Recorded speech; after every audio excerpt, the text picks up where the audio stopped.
Correct, this weekend. All right. Okay, I'm diving in to the world of the keynote.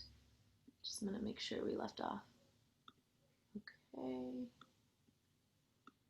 So again, feel free to unmute yourself when need be. And here we go.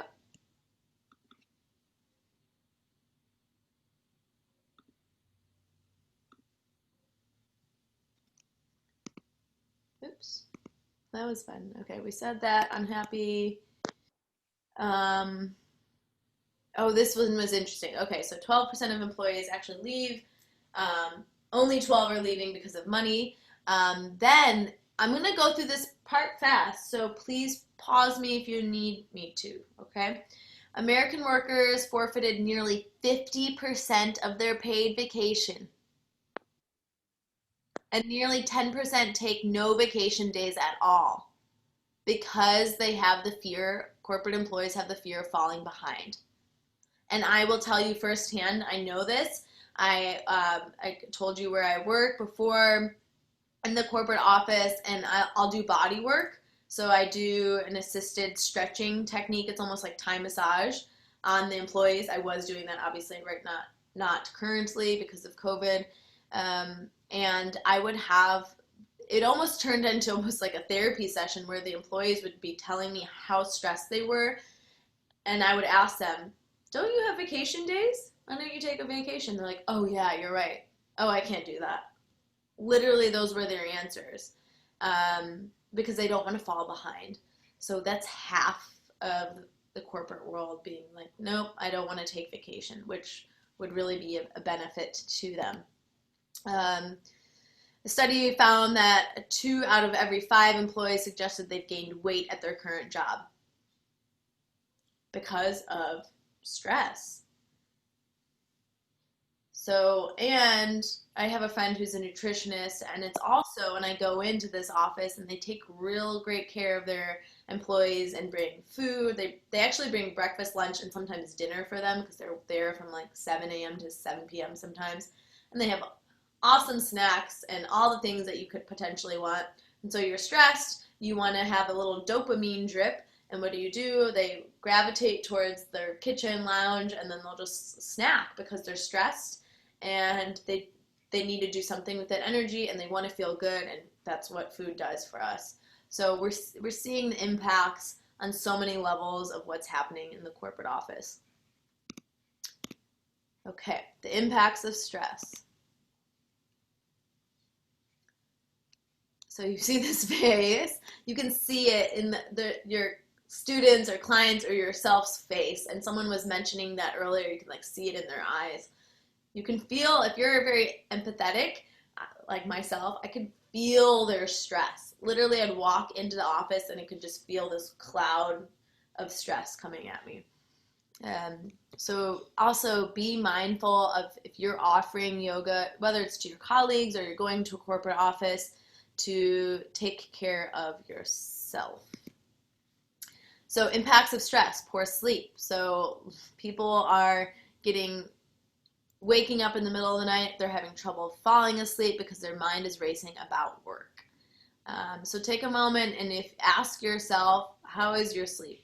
Whether you're working at home, some people are back in the office, but ask yourself how your sleep is. Do you how many hours are you generally getting a night?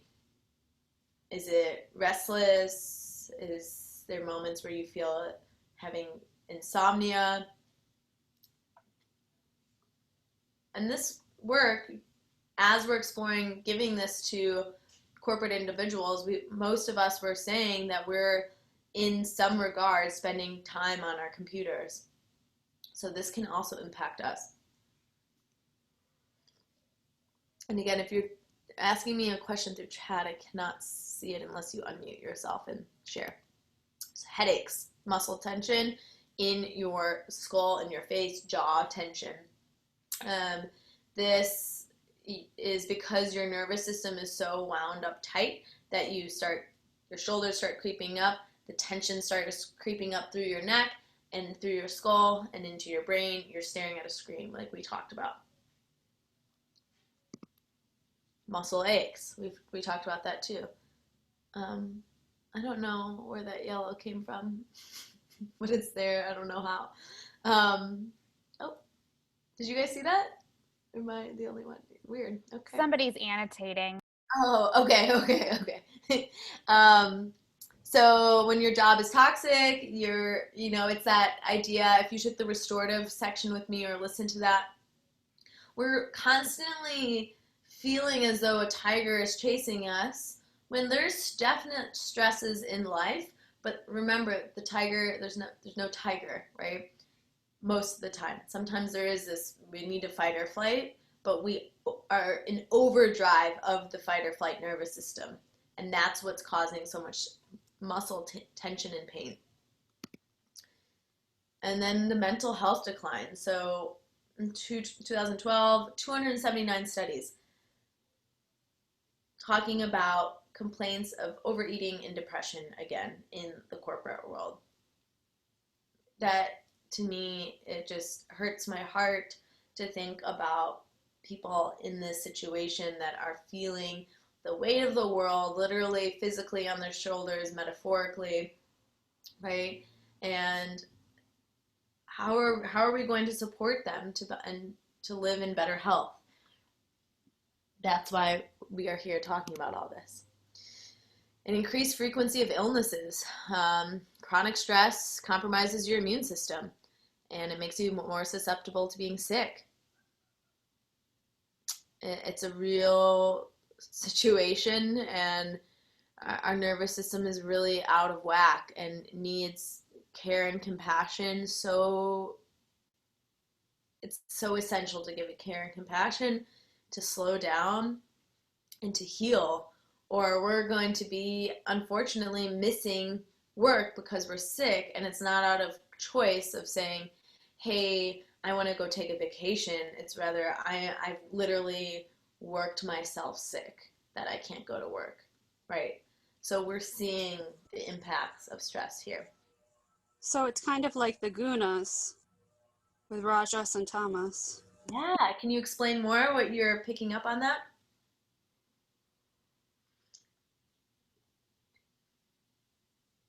One of the things with the gunas is if you're not sattvic, balanced, and you have, let's say, too much rajas, which is you're working too hard, you have too much of that energy, then, it could be said that the universe sends tamas, which would be the illness, to slow you down and make you rest.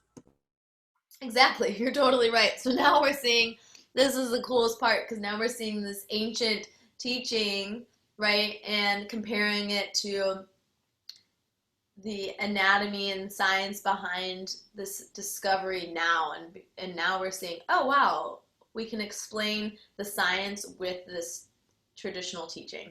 It's beautiful, and that's exactly right. Our inner being wants to be in sattva state, a sattvic state, or equanimity and balance and harmony, right? The true depth of yoga. And then sometimes we have the type A people or corporate or whoever we are, and we're on overdrive. That's very rajas energy, or type A, like I said. And then there's that, sometimes we go too far that we get ill, we get injured, right? We can do this through exercise too. And then we get pulled into tamas, right? And hey, what's the state of the world right now? COVID. It literally is the universe, and then it's so sad with all the deaths and the illnesses and the economy in itself, but literally the world was on overdrive. So the whole world was in rajas. And what do we get sent? This giant pandemic to be like, hey, go to your room, slow down, and tap back in. We don't need to be going, right? Our economy doesn't need to be growing 3% at all times, right? Our idea, our values as a world have been, we've lost ourselves so much in work and progress and success of productivity that we've We don't know how to slow down. And this is the work. So I'm glad you brought that up. Okay. So how can we combat these stressors? Mini breaks, we'll get more into that. Ergonomic setup, we'll get more into that. Eye breaks, we've talked about that. Hydration is so important. Obviously, yoga, breathing, and meditation. I thought this was a really funny comic.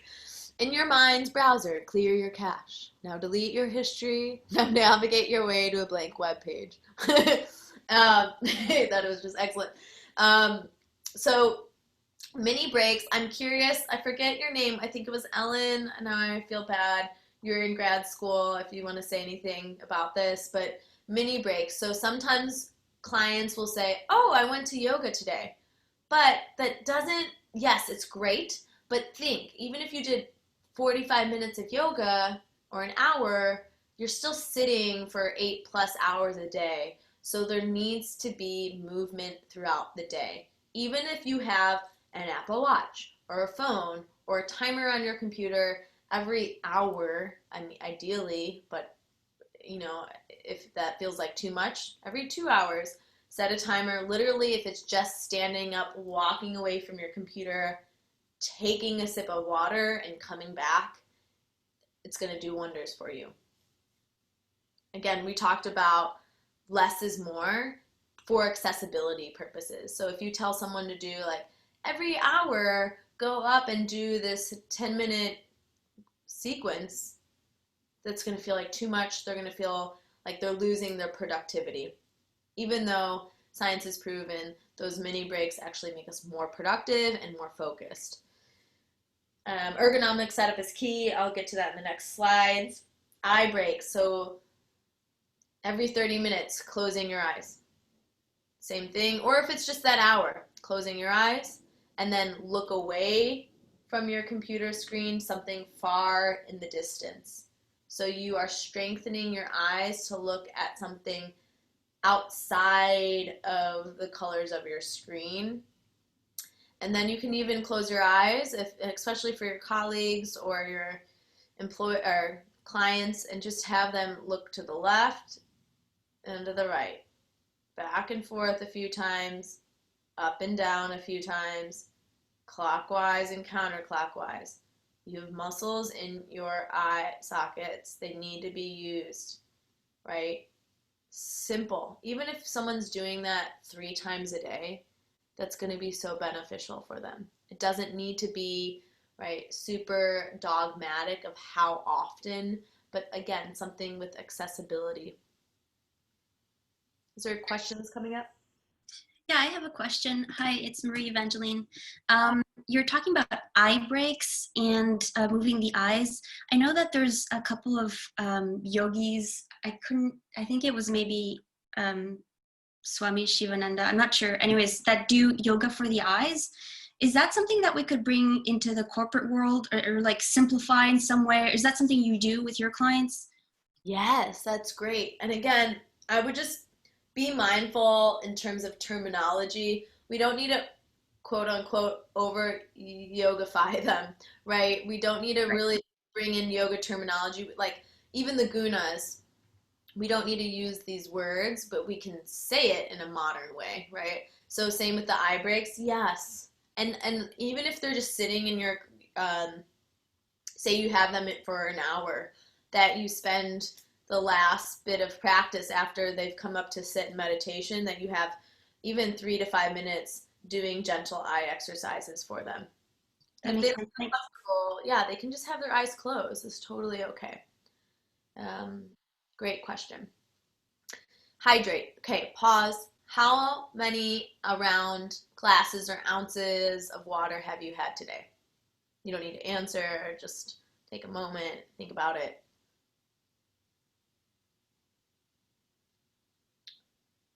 We are a very dehydrated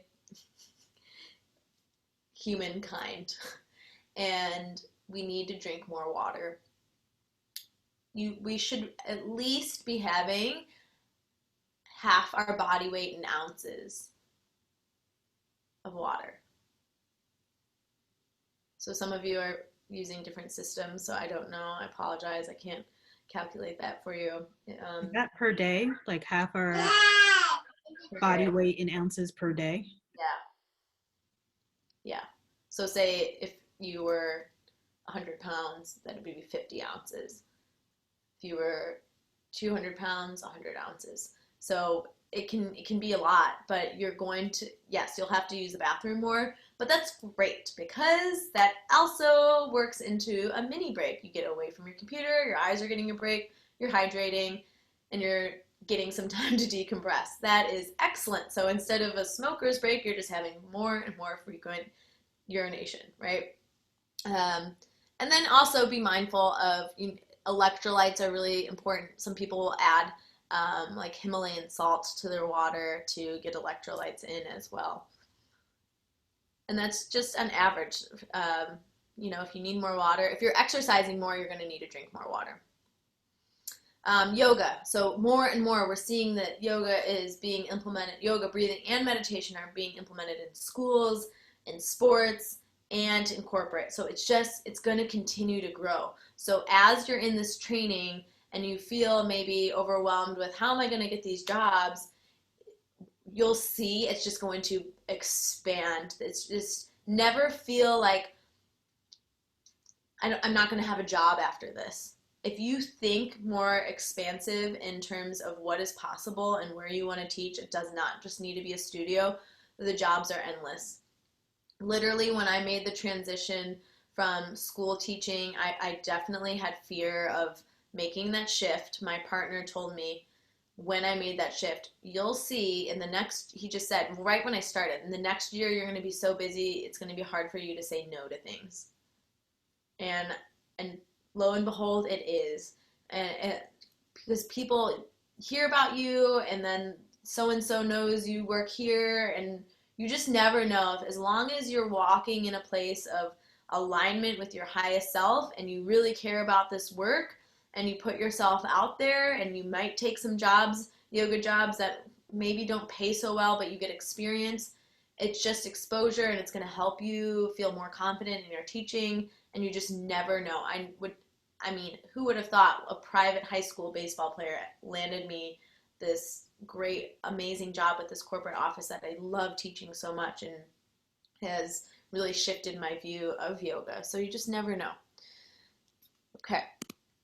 Here's the ergonomic setup that I actually created for my corporate office. So they use this. I don't know how often they're using this individually, but it's there for them as a resource. So it's great if this is hard now because people are working at home, but that if you can leave your work and not be connected to your work metaphorically, like, okay, it's done, I'm shutting the door. You have a good amount of light, that it's not too dark and it's not too bright, where we were talking about that glare. So sometimes if you have too bright of light, that there'll be an extra glare on your screen, but we can use those blue light glasses. Desk setup, ideally it's a standing desk. And we talked about, I forget who asked about the knee situation, but a huge remedy is if there's a pad, a firm pad to stand on. A lot of chefs use this in the kitchen. So there's a cushion, because the feet are going to take the weight of your body, and then the knees tend to lock out, and that's what's causing the knee pain. Only really sitting if you have a high quality chair with lumbar support, and lumbar support is the support for your low spine. The chair can adjust its height, and that your feet are flat on the ground. You want your knees at 90 degrees so they're not going higher than your hips, and even that your hips are slightly above your knees, because if your hips are slightly above, that helps you to sit taller and not round into your low back. So you can always put a blanket on your seat to elevate your hips. Your computer, your laptop, you should be at eye level. Remember that a first photo, and I forget, someone mentioned that everyone was looking down at their screens. We need to lift and raise our screens at eye level, and that's going to keep us from rounding at the shoulders. So it's your eye should be at the top 1/3 of your screen. So not literally just at eye level, but slightly above. That will help you, not where your head's tilting back, of course. So you need maybe books or blocks, or you can request, a lot of companies will, if you request in a monitor stand, they'll offer that to you. That's awesome. And that text neck and forward head, we'll get to that as well later on. Your ears should be over your shoulders, and your shoulders should be over your ears are over your shoulders. So take a moment, notice, don't change anything where you are right now. Stay how you're seated, don't move. I want you to bring your thumbs to the tops of your shoulders and turn your fingers towards your ears. Palms facing towards me, towards the screen. Palms face, yeah. Now, feel for your ears and draw the back of your skull back. But not tilt your head back, just straight back, almost like you're giving yourself a double chin. So your chin's still parallel to the ground. Yes, I see a few of you doing it. This is great. Yeah, thumbs on your shoulders. Thumbs on the shoulders. Yeah, there you go. Yeah. And then fingers to the back of the back of your ears, and pull the head back. This is where you need to be when you're working, right? And then what we noticed in that one graphic, he was like super hunched forward. So another test for yourself, I do this test for myself a lot when I'm working. I'm like, whoa, wow, my head went real far forward. Another one is to stand completely heels to wall, and if you have a gift of a nice rear, this might be challenging, but you can always look in the mirror too. Slightly, you should feel your ears over your shoulders. Questions on that? Okay. I have a question. So should we not wear heels to work then, since our feet should be flat on the ground? Yes, no heels. Please, no heels. It's so intense for your feet, your toes, your ankles, and your knees, and then over time, your low back. I'm so glad you brought that up, because I did not have that in here. Yeah. Shoes Heels are also, when they start to become more comfortable, it's because your tendon has been stretched. Yep, exactly. And we don't want to overstretch the tendons. So yeah, find shoes that are supportive, like flip-flops. Don't wear flip-flops. Even like out and about, not a good idea. We really need to take better care of our feet, and I'll get to that in a little while. I'm so glad you brought that question up. Keyboard and mouse, this is huge. Carpal tunnel, right? Okay, so if your monitor is lifted, you need we should all have an external keyboard or mouse, both, right? So you're not typing, you can't see me, sorry. So that if your keyboard is lifted and your eyes are at eye level, great, but then if you're using that same keyboard, your shoulders are going to creep to your ears and your hands are lifted, right? That's not good. So you need an external keyboard, an external mouse, so that your shoulders stay broad and that you avoid your forearms angled inward. So that helps reduce risk for poor posture. And then additionally, there's an investment in this. Yeah, we're seeing you need a pad for your wrist under your keyboard and your mouse, or you're going to aggravate your wrist and perhaps get carpal tunnel. That cushion is going to help keep the wrist lifted and the blood flowing. Yes? So yeah, feel free to use this, obviously we'll share it with you. So standing desk is optimal, feet on the floor, knees at 90, hips above your knees slightly, elbows at 90 to your shoulders, wrists are neutral and not collapsed. Monitor raised, so it's at the top 1/3 of your eyes, or your eyes are at top 1/3 of the computer. Mini breaks every 30 to 60 minutes. Eyes a break from the screen every hour. Mental breaks. Breathe. Have your employees teach them when they do even if they're just pulling their chair back, realigning their spine, close their eyes, you get, multiple birds in one stone. Eyes closed, hands on belly, stand up, 10 slow breaths. Some of this might feel weird for your colleagues or your clients, but if you introduce it into their office culture, it's going to shift to a more of a normalized setting. People are going to start seeing it, people are going to be curious, and you'll start seeing more and more people implementing it. Is there some questions coming up that I'm not Yeah, seeing? Christine, it's Marie Evangeline again. I have a question. You said that you've noticed how, or that it takes some time before work culture changes. Have you noticed in that corporate client a cultural like a work culture shift? And if so, like how long did it take? Yeah, well, now it's kind of interesting because I'm teaching everything online for them. But something that I'm noticing is my classes are becoming fuller through Zoom, and I think the silver lining of COVID is people are working at home. So two things are happening. They might not be ergonomically set up ideally. Hopefully that they're making those additions to their space. But two, people crave community and connection. And so that's another power of yoga is maybe people don't ever talk to each other, but they're in a room breathing and moving together. It humanizes everything. Oh, wow, you came in here stressed too? Wow, I don't have to relate to you just as a colleague. Like, I'm a moving, breathing human being too. Cool. And so it can take a little while. I would say, again, this is an interesting time, especially when we go back. I think it will shift quicker when we go back, but I would say 4, 5, 6 months of that shift. Yeah, so a while. And that's just the same thing. If you think about your experience with, let's say, sun salutation A, how long, or maybe you're still in the process of feeling comfortable with the flow of sun A, right? And so we can kind of say, oh, now that I've done sun A so many times, it feels like really comfortable and fluid to me. That's the same thing of bringing yoga and all these practices into their culture, right? They are so career focused and driven that it's such a shift to slow down, right?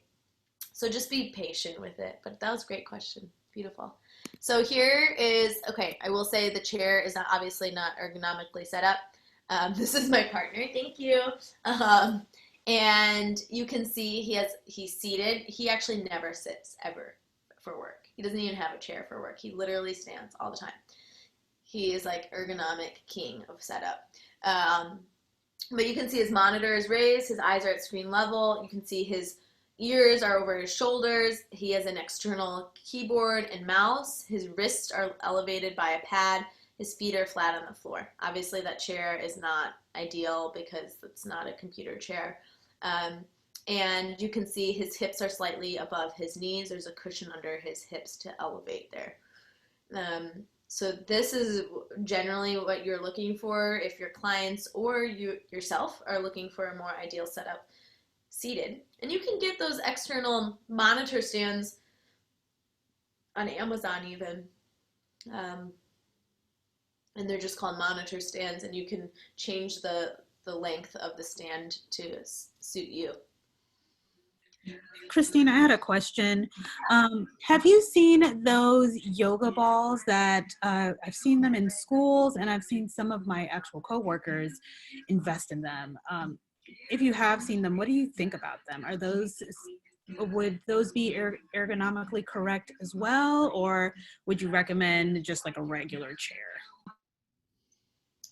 Yeah, when actually it's so interesting at the administration of the high school I taught at, they all use those in their office.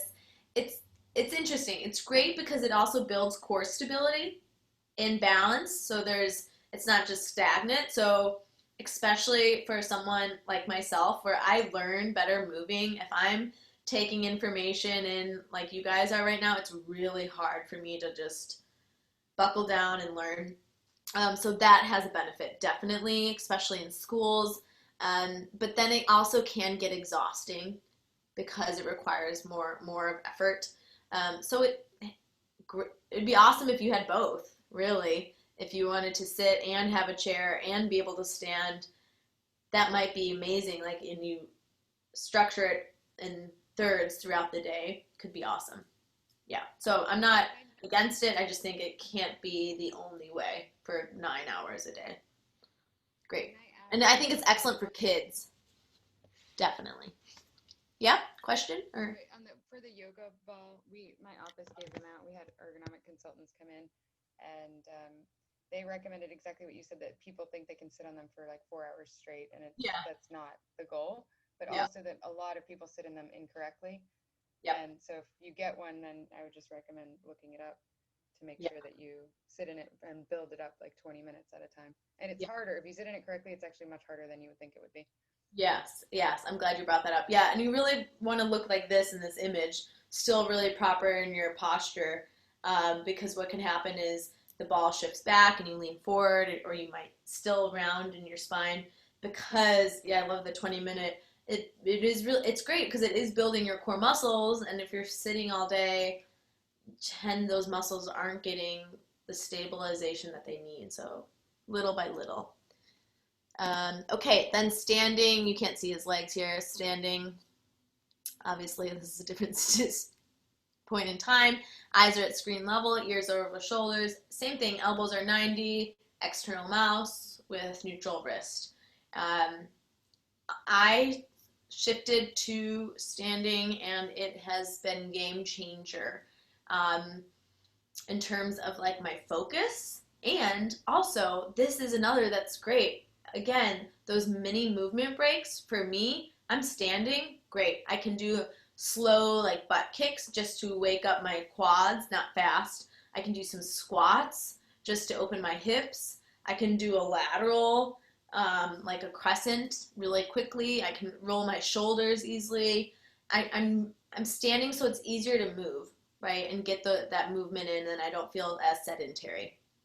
So that's why I enjoy it. And you're standing, oh, okay, I can go walk. I'm already standing, I can go walk out of the office and get some fresh air and a glass of water and come back in.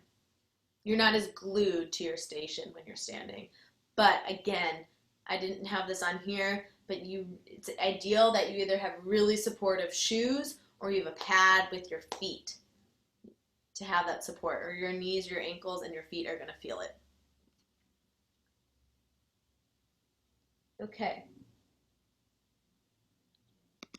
Okay, benefits of yoga and meditation in the workplace.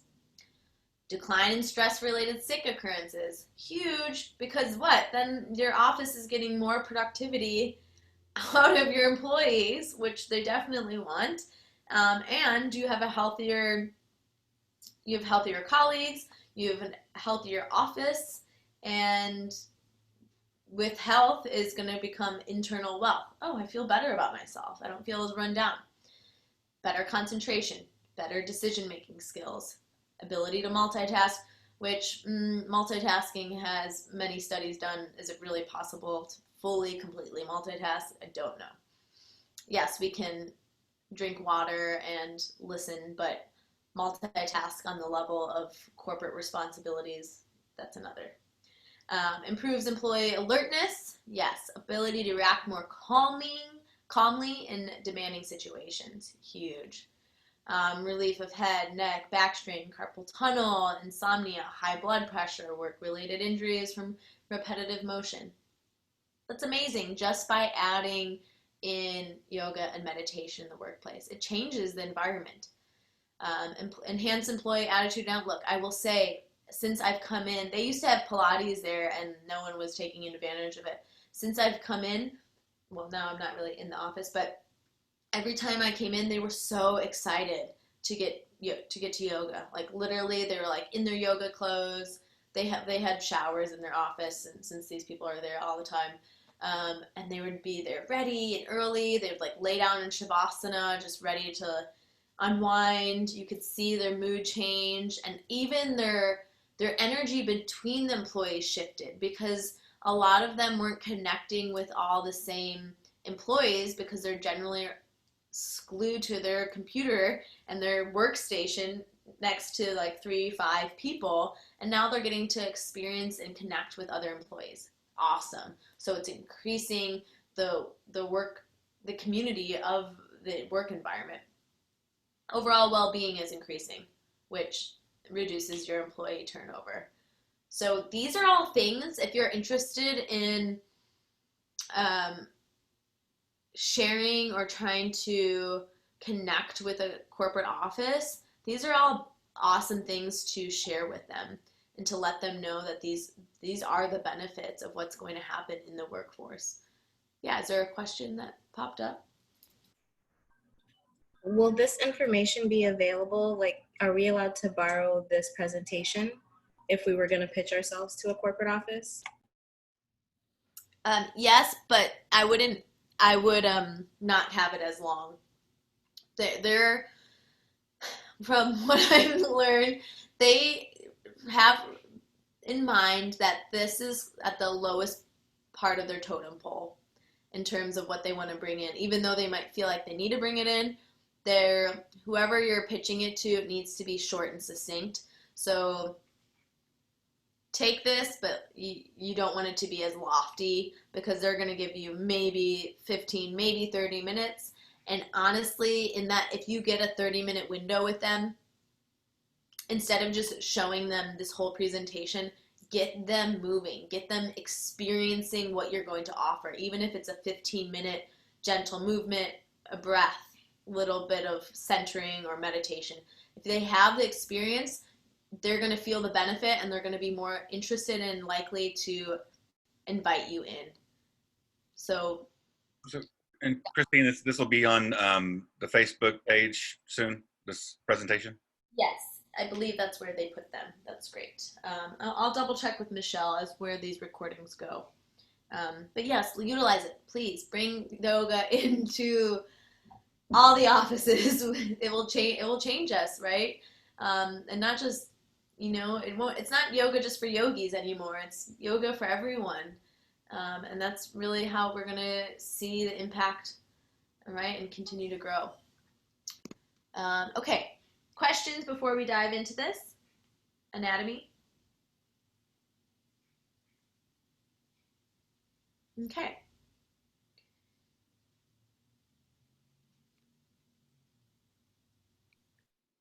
Anatomy, here we are. So I'm kind of a nerd in terms of anatomy. We aren't going to get too deep into it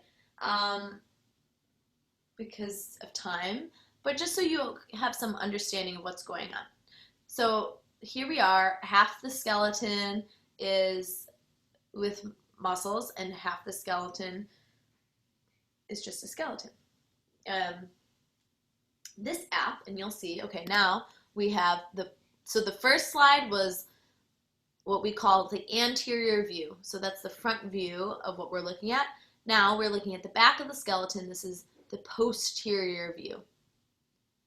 Okay, and then we remember the cues I was giving about your pelvis, anterior and posterior. This is the same idea. So you can see, and then here, oops, that came on first. And same thing, but now I've added connective tissue. So the ligaments and tendons are the white tissue surrounding the joints. It's pretty mesmerizing to watch. Okay, so if you don't have this app, this is a resource I highly recommend if you're interested in exploring anatomy. It's called Essential Anatomy 5. And it is, I think it's like $15 or $20. It's worth it. But basically, I'll share it with you if we have time so you can see kind of what I was doing. This took a long time for me to actually create. So you start with this skeleton and you can add all the muscles, and I removed every single muscle so you could see the skeleton versus the muscular system of the body. Probably took me way too long to do, but I thought it looked really cool. So there we have it. Okay, so now we have focusing on the pelvis and the low back. So again, we have the anterior view. This is looking at the front of the pelvis, and then the posterior view looking at the back side of the pelvis. So the elephant ears, I like to call them, of the pelvis are called the ilium, or if you refer to both, they're the iliac crests. Your sacrum is that it's 5 fused vertebrae that sits right between the ilium, the iliac crest, and then you have your tailbone, which is the coccyx, and then the ischium, it's pointing towards really the backside, is your sit bones. And then the front is your pubic bone, the pubic symphysis, that little space in the front of the anterior view. And then you can see the femur bones moving outside of the hip capsules. Now, and then I'm going to show you, okay, that's just the skeleton. Now watch this. That is what it looks like with connective tissue. That's not muscle, that's just all the connective tissue surrounding, providing stability and structure for the pelvis and low back. It's amazing.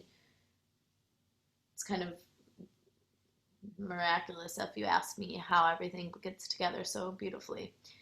So we can see all that structure and support from the front and the back side, how everything's weaved together. It's like a tight-knit spider web of tissues.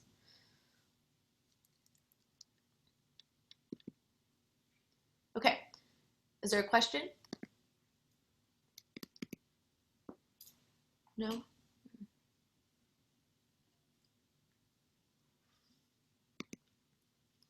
Okay, now we have pelvis and low back continued.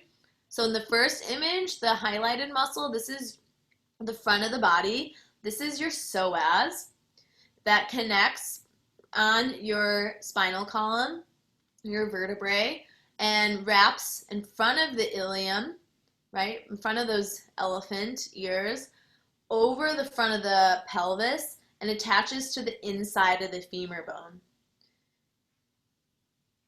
So can someone tell me what they think that this muscle action is, what this muscle does when it's engaged or contracted?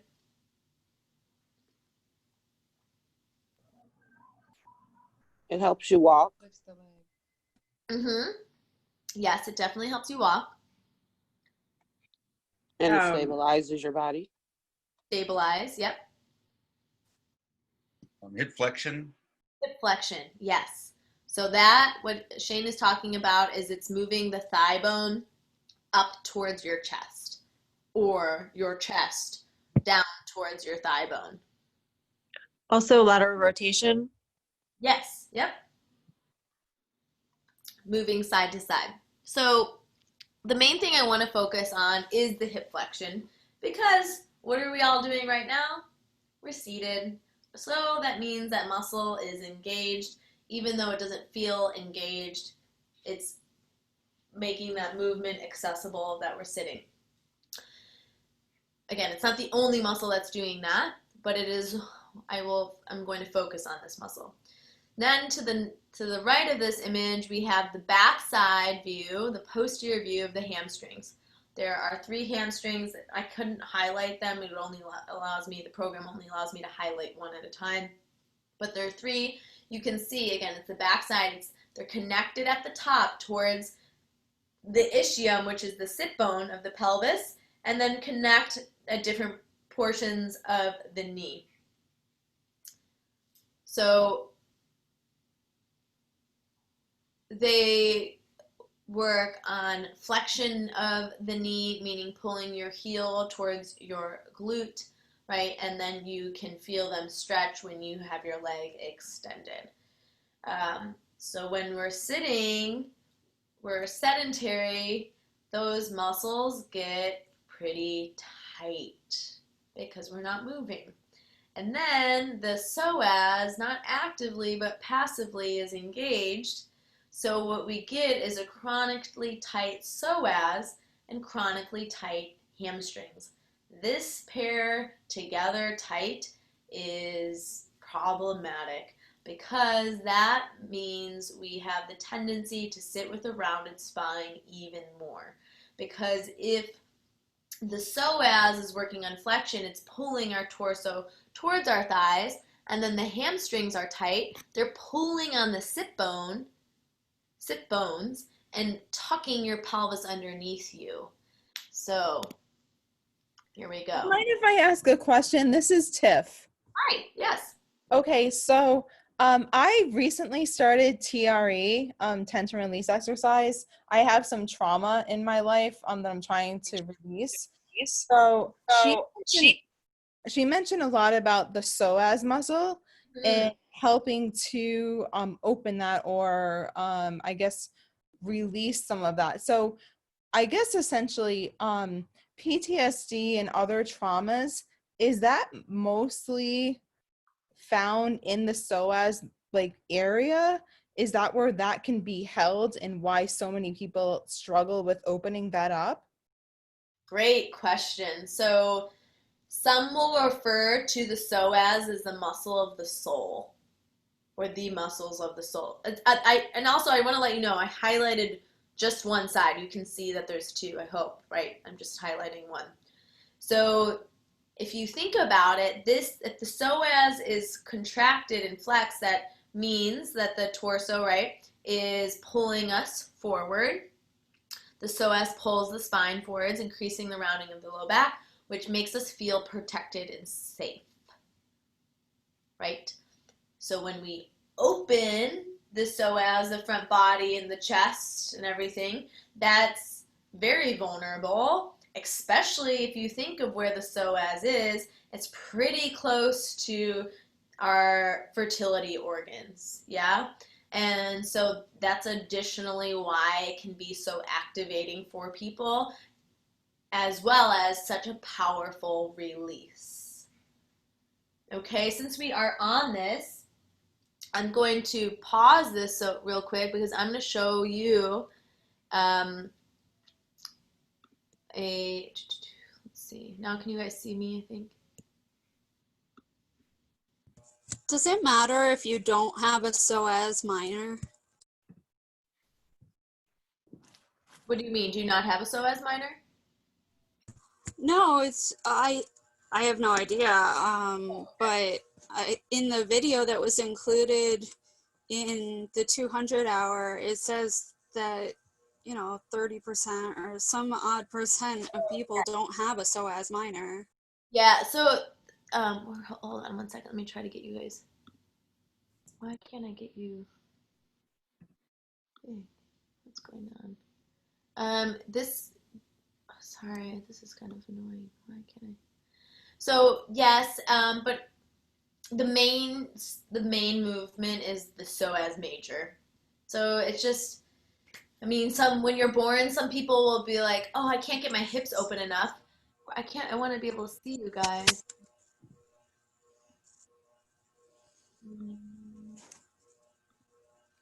How do I make you bigger? Oops. I figure I'd put on my video. There we go. I'm working on it. Okay, so I want to show you guys. There, I can see you guys better. Okay, so when we were doing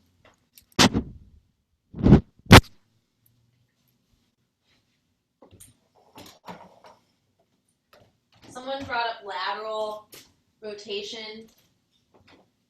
So I'm in high lunge. I'm looking for a neutral pelvis, right? We can't see you, Christine.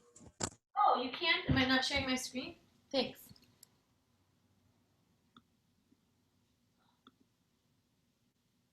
Oh, wait. Yeah, you should be able to. Am I still sharing my screen? You're sharing the computer. Yeah, I think so. As well. Oh, I see. That's why. There we go. Thanks, guys. That's funny. You can see my messy desktop. Okay. So, thank you.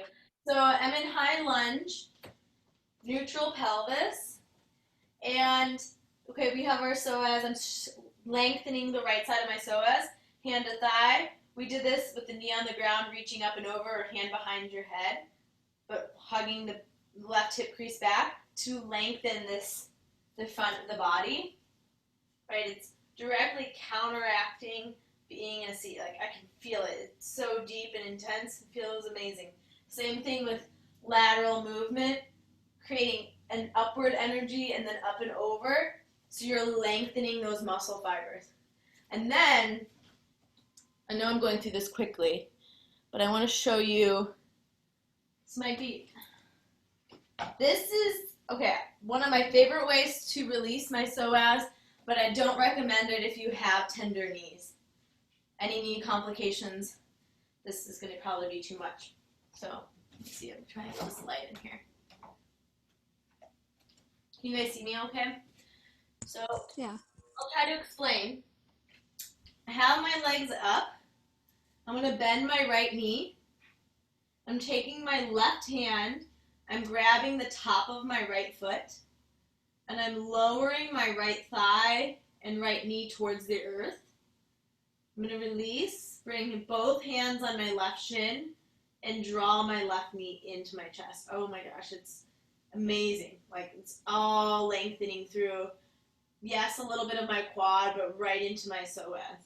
Now, if I'm coming out of this, though, you have to be super mindful. It's a twist to come out. You gently allow the knee that you're opening to move to the right, and then just move right into a supine twist. Come back up through center, and then you can switch.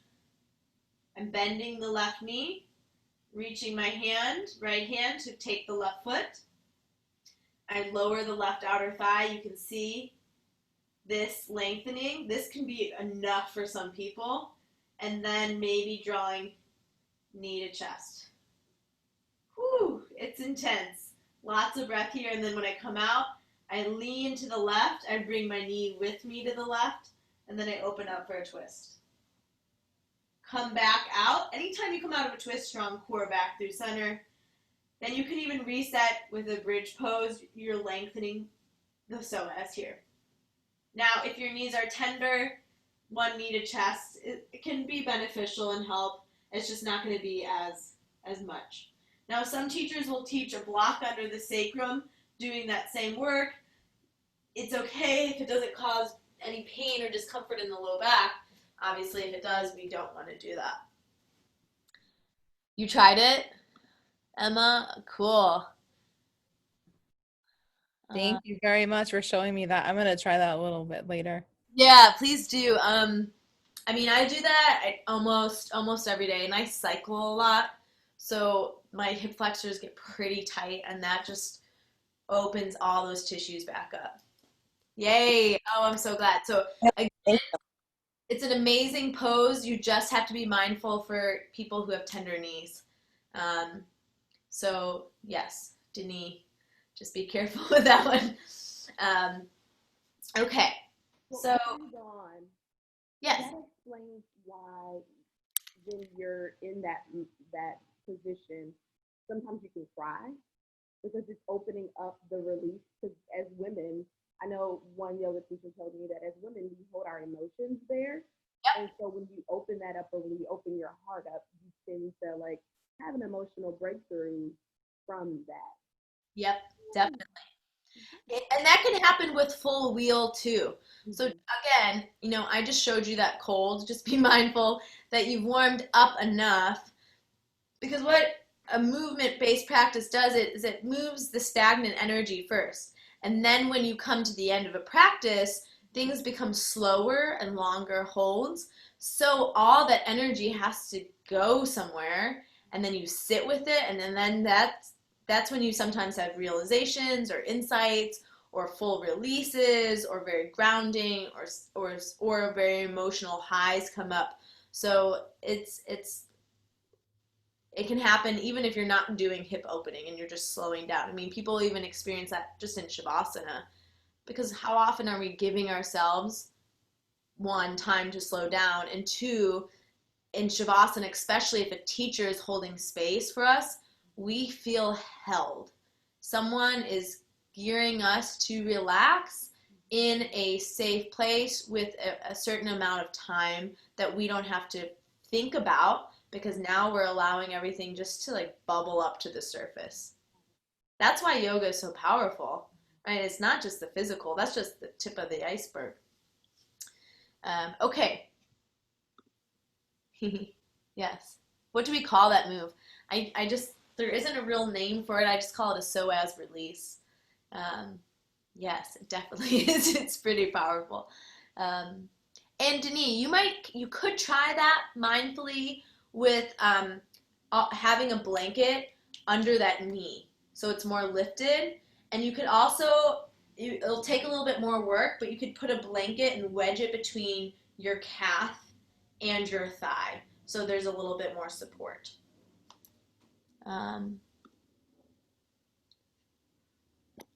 They can be synonymous in terms of the name, release or stretch. Could you also do it like assisted, like off the edge of a bed and have someone else hold your other leg? Yes, you could do it off the bed. So the other leg can be hinged, the knee could be hinged off the bed, and you could, just like I was showing you with just one leg straight, you could lay on the bed with the long leg towards the ground and pulling the other knee to your chest. And to me, that would be a great alternative.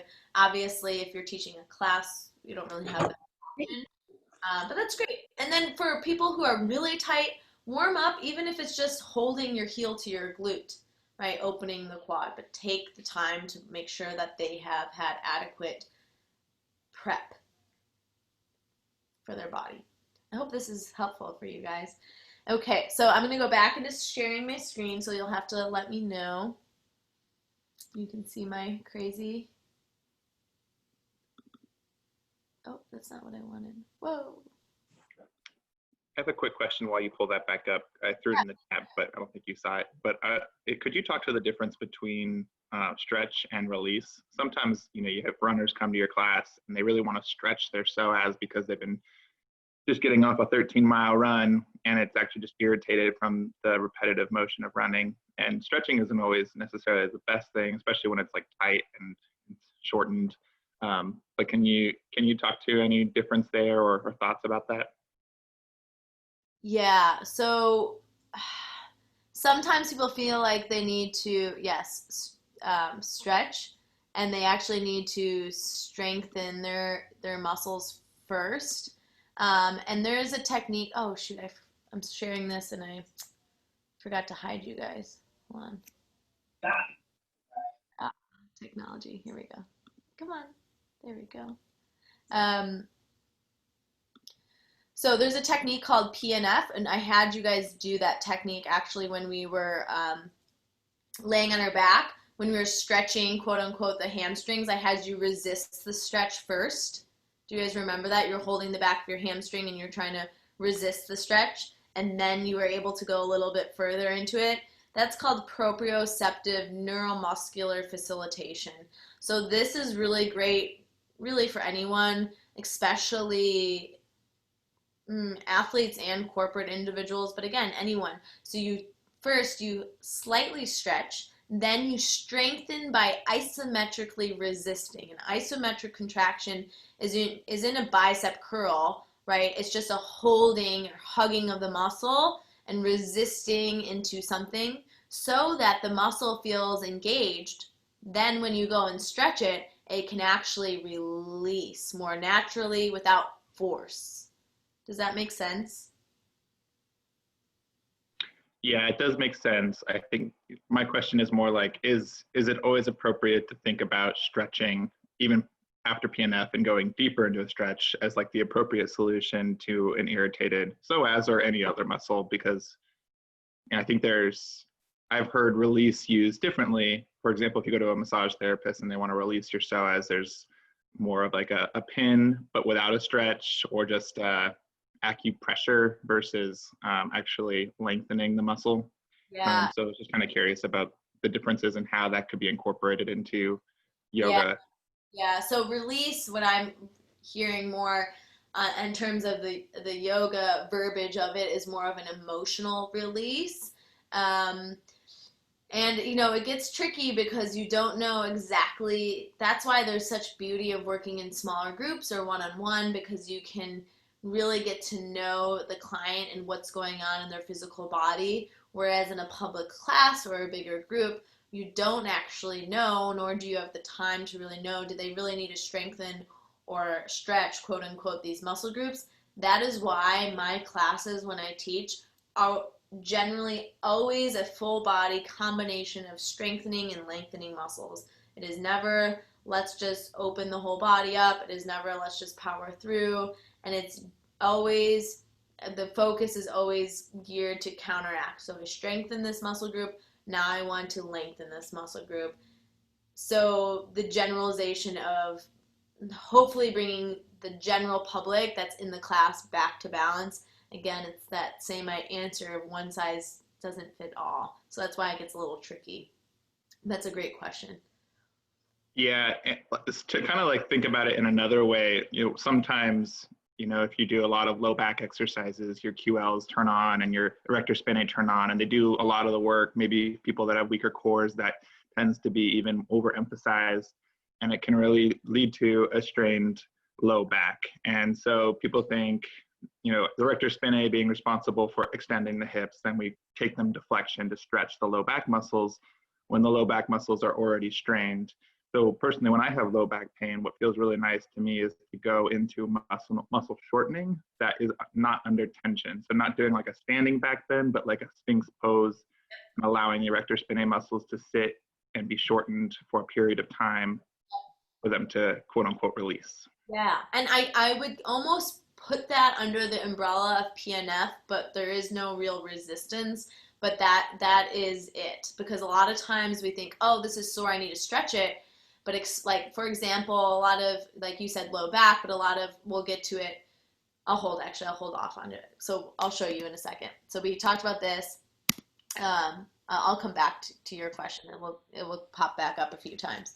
Thank you. So that's so potent to what, and right on the money of what we're talking about here. So things to be mindful of, and I'm gonna, because of time, goodness, I was thinking while I was having my quick lunch of, oh man, I could create this content for a few days. So be mindful of teaching, and again, this is in the context of corporate individuals, but really most people, because most people are sitting for prolonged periods of time. Deep forward bends are actually can be problematic. And we think generally, oh, forward folding is so therapeutic, but what happens is deep forward folds, and this word is gapping of the sacral iliac joint. So when we were looking at the pelvis, I'm going to go back so you guys can see. Oh, here we are. So, oops. So on the right screen, the sacrum, which is those 5 fused bones that sits, you can see in the front side, just sits right in the pelvis. When you do a deep forward fold, it causes a slight gapping of the space where it sits in between the sacrum and the pelvis. That's why it's called SI. For those who are new, sacrum ilium SI joint is the place where you can see the sacrum sitting in the ilium. So that is potentially problematic with deep forward folding. And it overstretches those ligaments that you saw on that photo. And at the same time, deep back bends can cause too much compression on the SIJs, or the sacral iliac joint, especially when the hips externally rotate. And I will give an example. If you're in full wheel pose and the heels are in and the toes pull outward, that's when your hips are externally rotating, and that puts pressure on that sacral iliac joint. So either side of the spectrum, we don't want to go all the way deep forward folding or all the way in deep back bending for the general population, and that spectrum needs to be a little bit brought in on both sides. So the main thing is progression is key. Less is more, right? Sometimes we think, oh, I need to get them into a full wheel, but do they really need to do full wheel? Maybe if you focus on progressing through the class, but again, their body has been compressed forward so much. So yes, it makes sense that you want to work on back bending, but perhaps moving into full wheel is too taxing for the low back. And then with the forward folding, when you sit with a rounded spine, that puts on the lumbar discs. Again, the lumbar discs are the low discs through your back, 140% more force. And then when you add forward folding, especially seated forward folding, that increases the forces to 185%.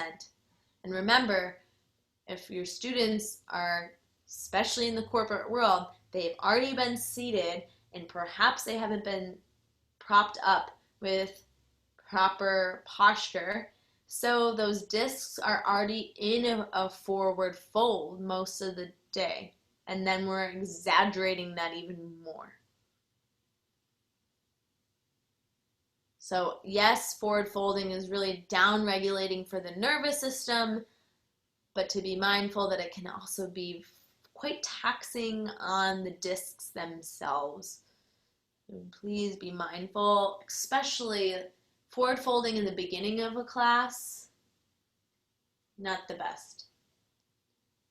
Because when you do a forward fold, then if you're either way, I suppose, is that why we're supposed to go as far as you can with a flat, straight back and then round over? Because I've had some teachers teach it that way and some don't. Yes, yeah, so lengthen your spine. And, you know, I'll even cue, especially for my corporate folks, to bend their knees, because the problem is, even if you cue that, they don't necessarily know how that feels in their body because they've been sitting so long, right? So what we call this is proprioception, is knowing where you are in space, right? I'm balancing. I can figure out I'm standing up, I'm vertical, I feel this distance away from this wall or this wall, etc. And then there's this quality of interoception, which is knowing where your body is in space within yourself.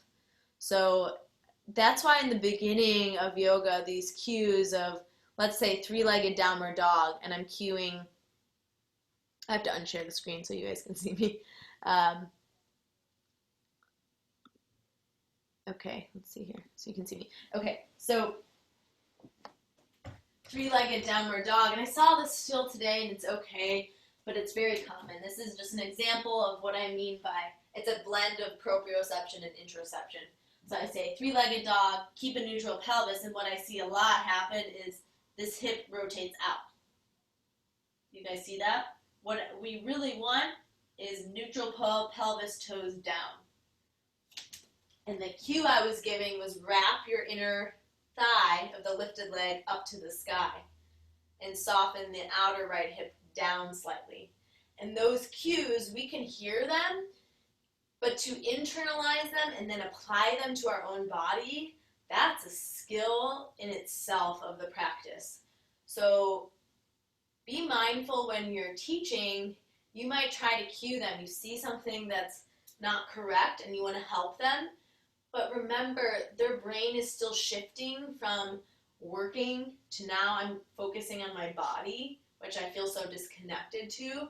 So they're going to need a little bit more time to understand how you're communicating to their body. Yeah. I don't know how I got into that. But anyways, I felt like that was important to share. What was I saying? I don't even remember. I'll have to come back to the keynote. That's why I have the keynote, or else I would just be all over the place. Okay. I'm going back in.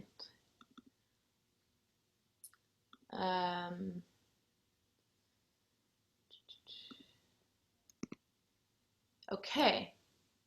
Twists. Oh, we were talking about long spine. Yeah, so that's why I say bend the knees, because also the hamstrings are tight. So if the hamstrings are tight, we talked about they pull on the sit bones, which make you round your low back more. So if you sit taller with knees bent, it gives the hamstrings a little slack, but you're still getting a nice lengthening through the low back and the sensation of calming your nervous system. Now, twists also present a risk because there's a strong rotational force on the sacrum between the two ilia, especially when the pelvis is fixed, and generally this is in seated postures when we fix the sit bones. Like today, I purposely taught you a seated twist, but I encouraged you, instead of forcing, I use that word, to think lengthen and gently rotate through the upper spine. So reduce the depth by not forcing into the low back, which people will do, but you want to think length and then rotation. Because the low back's range of motion in terms of rotation is about 15%. It's limited, so it doesn't really want to rotate.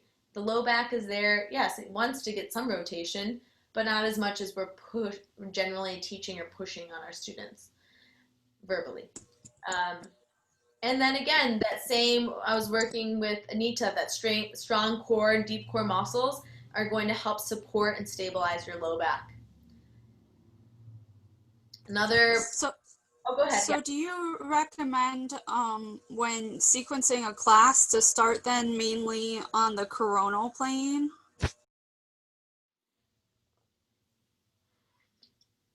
Can you explain more so others will know what you are referring to?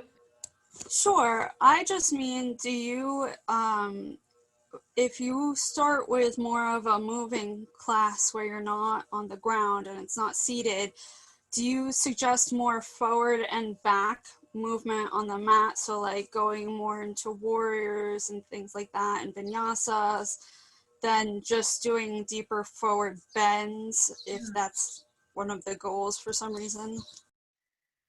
Yeah. Again, this whole keynote presentation, this whole day is focused with the context of corporate.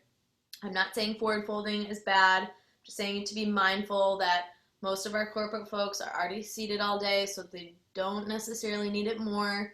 A lot of the times, just like I had you started today, I start them on their backs. It helps them just to shift. The last time that they were laying on their back was probably in their bed, waking up to an alarm and rushing to get their day going. I want to down regulate their nervous system and calm them down. And it's so interesting. Well, when I was going into the office, I told you before that they would literally come in, roll their mat out, and lay down. Because that was that corporate culture that they were like, oh, this is how we start yoga, laying on your back. It's just so nurturing for them just to decompress from seated. So usually I start in the back, do something similar to how I taught you guys today, get them to hands and knees, do some standing movements, lunges, warriors. I always include at least, I don't know if I did, oh yeah, I did, include a balancing posture. I don't know if I got that with you guys today, actually, to help them with proprioception and focus, and then eventually bring them back down. And again, maybe I'll do like one forward fold, like seated forward fold, but it's very intentional of the alignment. So that's, yeah, great question. Additionally, asymmetrical legs can cause opposing rotation of the pelvis. So one half rotates anteriorly and the other rotates posteriorly. That's why I was having you do that work of finding a neutral pelvis in your lunge and hugging your inner hips together. And another cue is just have them have a shorter stance. They don't need to be super long back to front with their opposing legs, and that reduces the potential risk of that stress. Sorry, can I ask one question about the vocabulary? Please. What does hack and wrap means, and is it the same as activate the muscles? Because I really also cannot make the link when you say hack the inner thighs or wrap the inner thighs. Is it something different, or thank you? Yeah, that's great. So wrap, yeah, or hug, or maybe even lift your inner thigh. It's a rotation of your thigh bone up towards the sky with that three-legged dog. So that's interesting because, you know, the context of where we're teaching from, the verbiage, the vernacular we're going to use is different. So it's a lifting of the inner thigh so that the pelvis is neutral. It's a drawing upwards of the inner thigh. Does that help you? Yes, and this is about the word wrap or both hack and wrap? Oh, wrap. That was wrap, is a lift. Hug, I think hugging of like contracting or engaging your muscles around your joints or your bones. Okay, great. Thank you. For sure. Thank you for asking. Yeah. So you'll see different teachers use perhaps different words, or, you know, exchange their words for maybe more playful vocabulary to communicate to different crowds. So thank you for asking that. Okay, moving along because there's still much more to cover. Beneficial postures for, again, the low back and the pelvis, okay? Including the hamstrings and the hip flexors. So lengthening postures, I say lengthening because the word stretching, yogis, a lot of people come into yoga and they say, I'm not flexible and I need to stretch. And I think it was Shane who was asking, okay, a lot of people come in and think, oh, I just need to stretch, stretch, stretch. Yoga is strength and ease, stability and softness, structure and mobility. So then there's some people who come in and they are very hypermobile, that they've stretched so much that they've lost stability in their muscles. So that is generally why I use the word lengthening instead of stretching. It is the same, I just prefer to use that word. So we did some of these postures today. Lengthening postures to alleviate tension would be laying on your back, stretching your hamstrings. Is there a comment?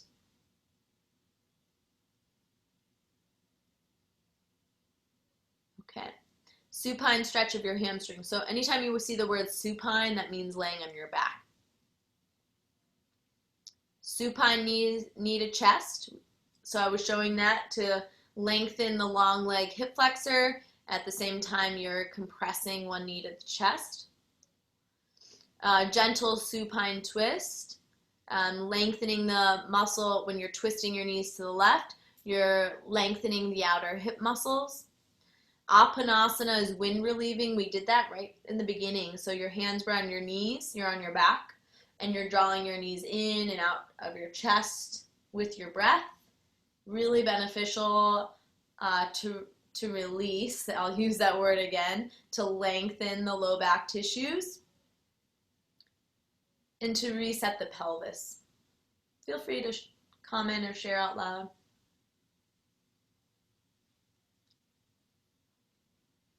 Recline pigeon, we did that as well, that recline figure 4 with the ankle over the thigh.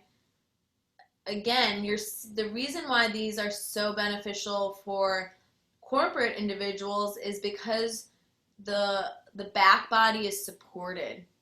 So there isn't as much of a downward force of pressure on the low back since it's more stable. Downward dog with knees bent generally, and generally the reason why is because folks' hamstrings are really tight, and what did we learn about tight hamstrings is it pulls on the sit bones, which makes a rounded low back. Child's pose, it's a great centering pose. It releases the QL muscles, the lats of the back body. It's very grounding. Generally accessible. Patting the knees, a block under the hips might be needed, or a block under the forehead. Standing crescent, I just showed you guys that recently, high lunge with that lateral lean to lengthen the hip flexor, the psoas. Standing figure 4. So that's like one-legged mountain, but taking a figure 4, like a half chair with the ankle over the thigh. That's lengthening the outer hip. At the same time, I will say it's strengthening the standing leg. Wide-legged forward fold. Now that's great, but after you've warmed up a good amount, because you can release the spine without having the pelvis fixed, and the clients or students are more likely to bend their knees here as well. And then you release, I guess I use that word a lot, all of your hamstrings, depending if you add a little sway to it, the inner groin, and you're decompressing the spinal column.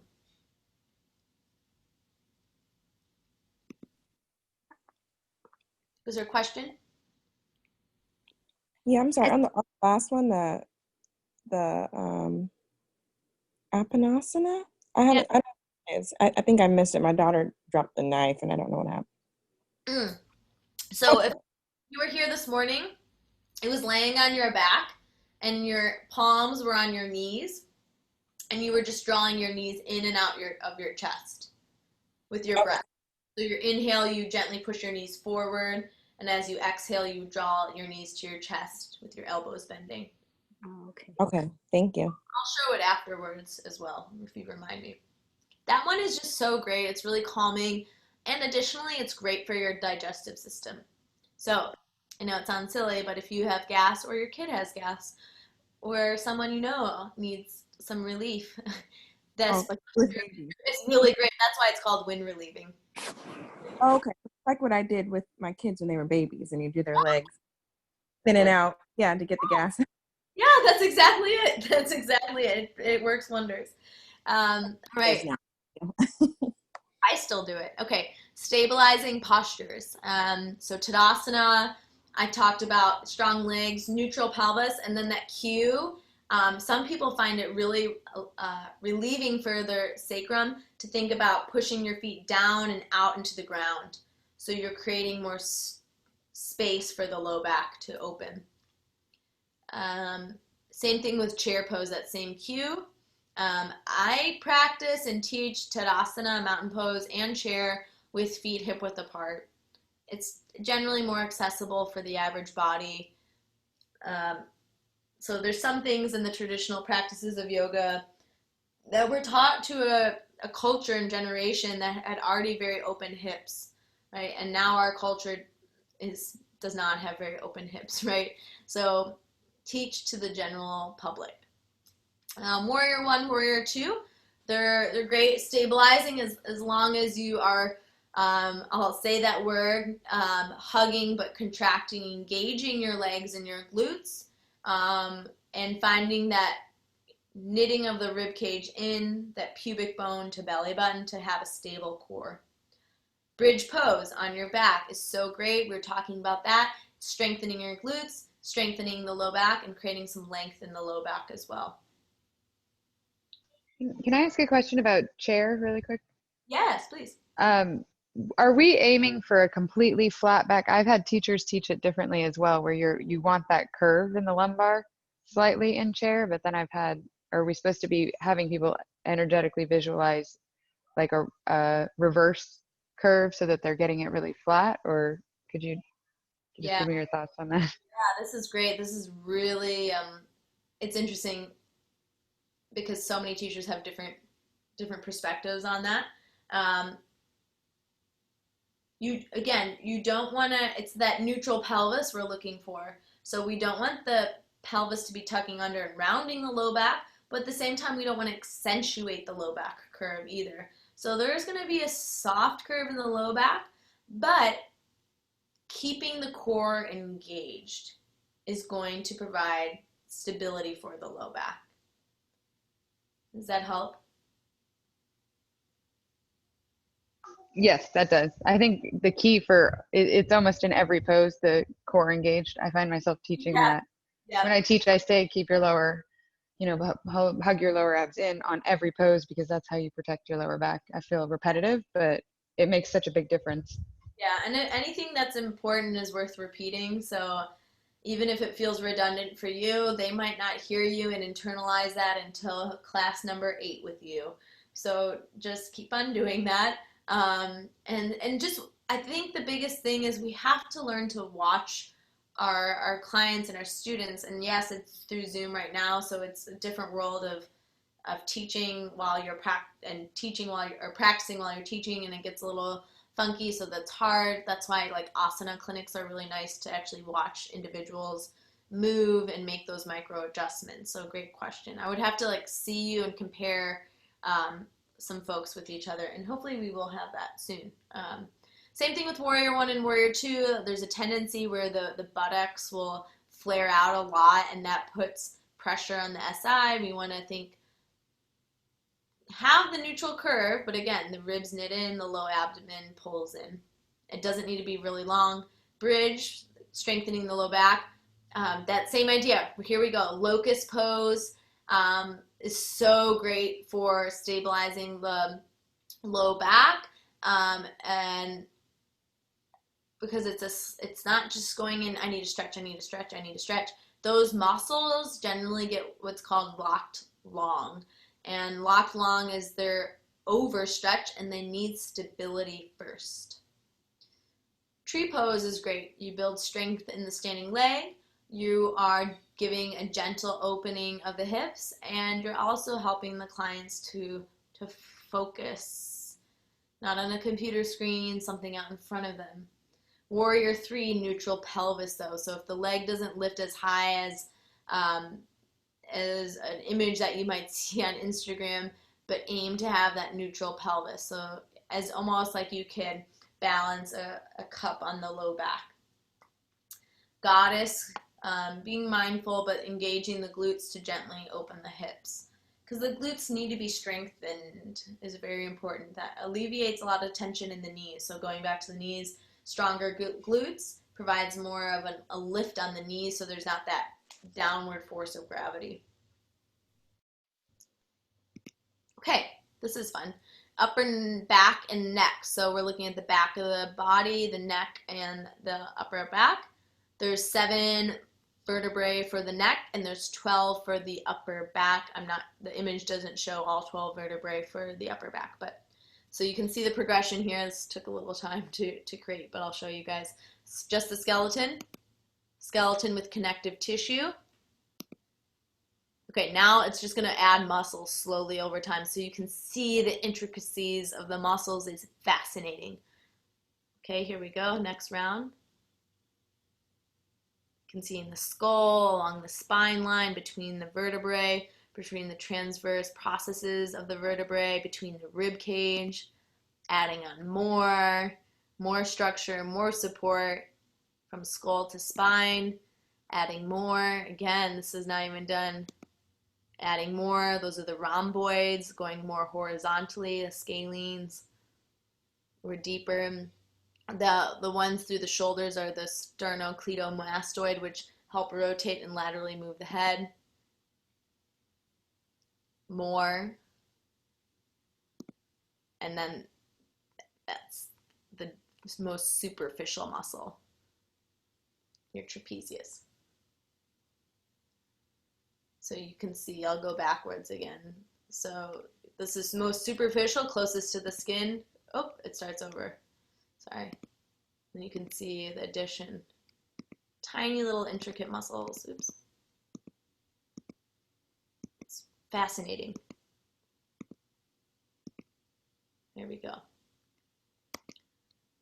Okay. The thoracic spine is the least mobile part of the spine, while the cervical spine is the most mobile. And since the cervical spine has the most mobility, it also has the greatest potential for instability. Super important to know. And then we realize, oh, great, forward head posture is such a common situation. We'll get there in a second. Injuries in the neck can happen in one acute setting. Maybe you've experienced that yourself, even through sleep. Some of you might have experienced waking up with your neck feeling way off. Or over time from repeated stress. Hyperextension, so really think hinging your head or kind of throwing your head back fully in a back bend, is not the best thing for your neck and has a high potential risk for injury. So when there's that hyperextension, that extreme back bend in the neck, the oops, I see a typo. The muscles, the vertebral facets in the discs, another typo, sorry, are at risk for, strain, and nerve roots are at risk for compression. Oh, there's lots of typos in this one, sorry. And they're at risk for impingement. I'll fix that before I send it to you guys. So be mindful when you're teaching camel pose, when you're teaching reverse tabletop. I cued that today when I taught reverse tabletop to you guys, to not hinge or throw your head all the way back, right? Because we're not normally in that position, so it's going from one extreme to another, and that's where that risk can happen. Now, we do want to work on gentle strengthening and lengthening of the muscles in the neck, but we need to do so very mindfully, as the cervical discs are really tiny. They're the most mobile, but they're very tiny. They're like the size of a quarter, and that's why they're so, that's why the potential for risk is higher. The mobility and the structure of the cervical spine. And plus, it's housing the top of your central nervous system, which is housing your brain, which is a very obviously important organ. Forward head posture leads to chronic pain, numbness in your arms and hands. If you have that, that can be an impingement of C7 in your neck if you have tingling in your arms or your hands. Improper breathing, shallow breathing in the chest, pinched nerves, that can even happen. That's not fun. It's super painful. Every inch your head projects forward beyond your ears over your shoulders adds an additional 10 pounds of weight, 4.5 kilograms of weight.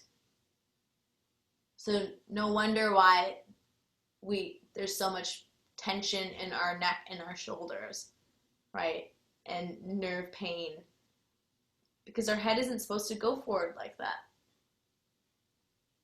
Again, Can the reverse happen where you start out with maybe like a pinched nerve and that causes forward head posture as compensation?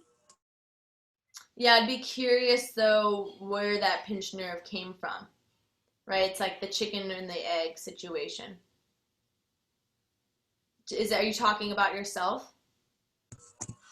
No, I was curious because my mom has pinched nerves and stuff from trauma, and her neck will go out and stuff, but only like in the last 2 years has it started to kind of like go out forward versus off to the side.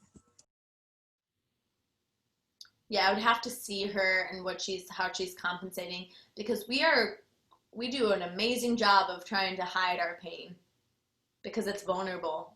So many people live with chronic pain. It's alarming, and chronic pain is it's mentally draining and exhausting, to be frank, and people don't want to be a burden for complaining about their pain over and over and over again, especially if it's chronic pain.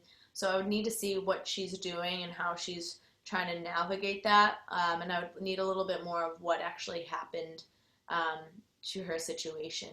And again, it's so different for each person because can be the chicken or the egg. You can wake up one morning and have slept weird, or it can be a repetitive situation of looking at a screen, or it can be a simple fender bender that you got in and you're like, oh, you left this scene and you were fine, quote unquote fine, and then all of a sudden a week or so later you realize, oh man, my neck is tight, my shoulders are tight, or I'm feeling some tingling in my hand. So the reasons why can be pretty large. So I would need a little bit more information on it. So it's all connected is kind of the answer, where it could have gone either way.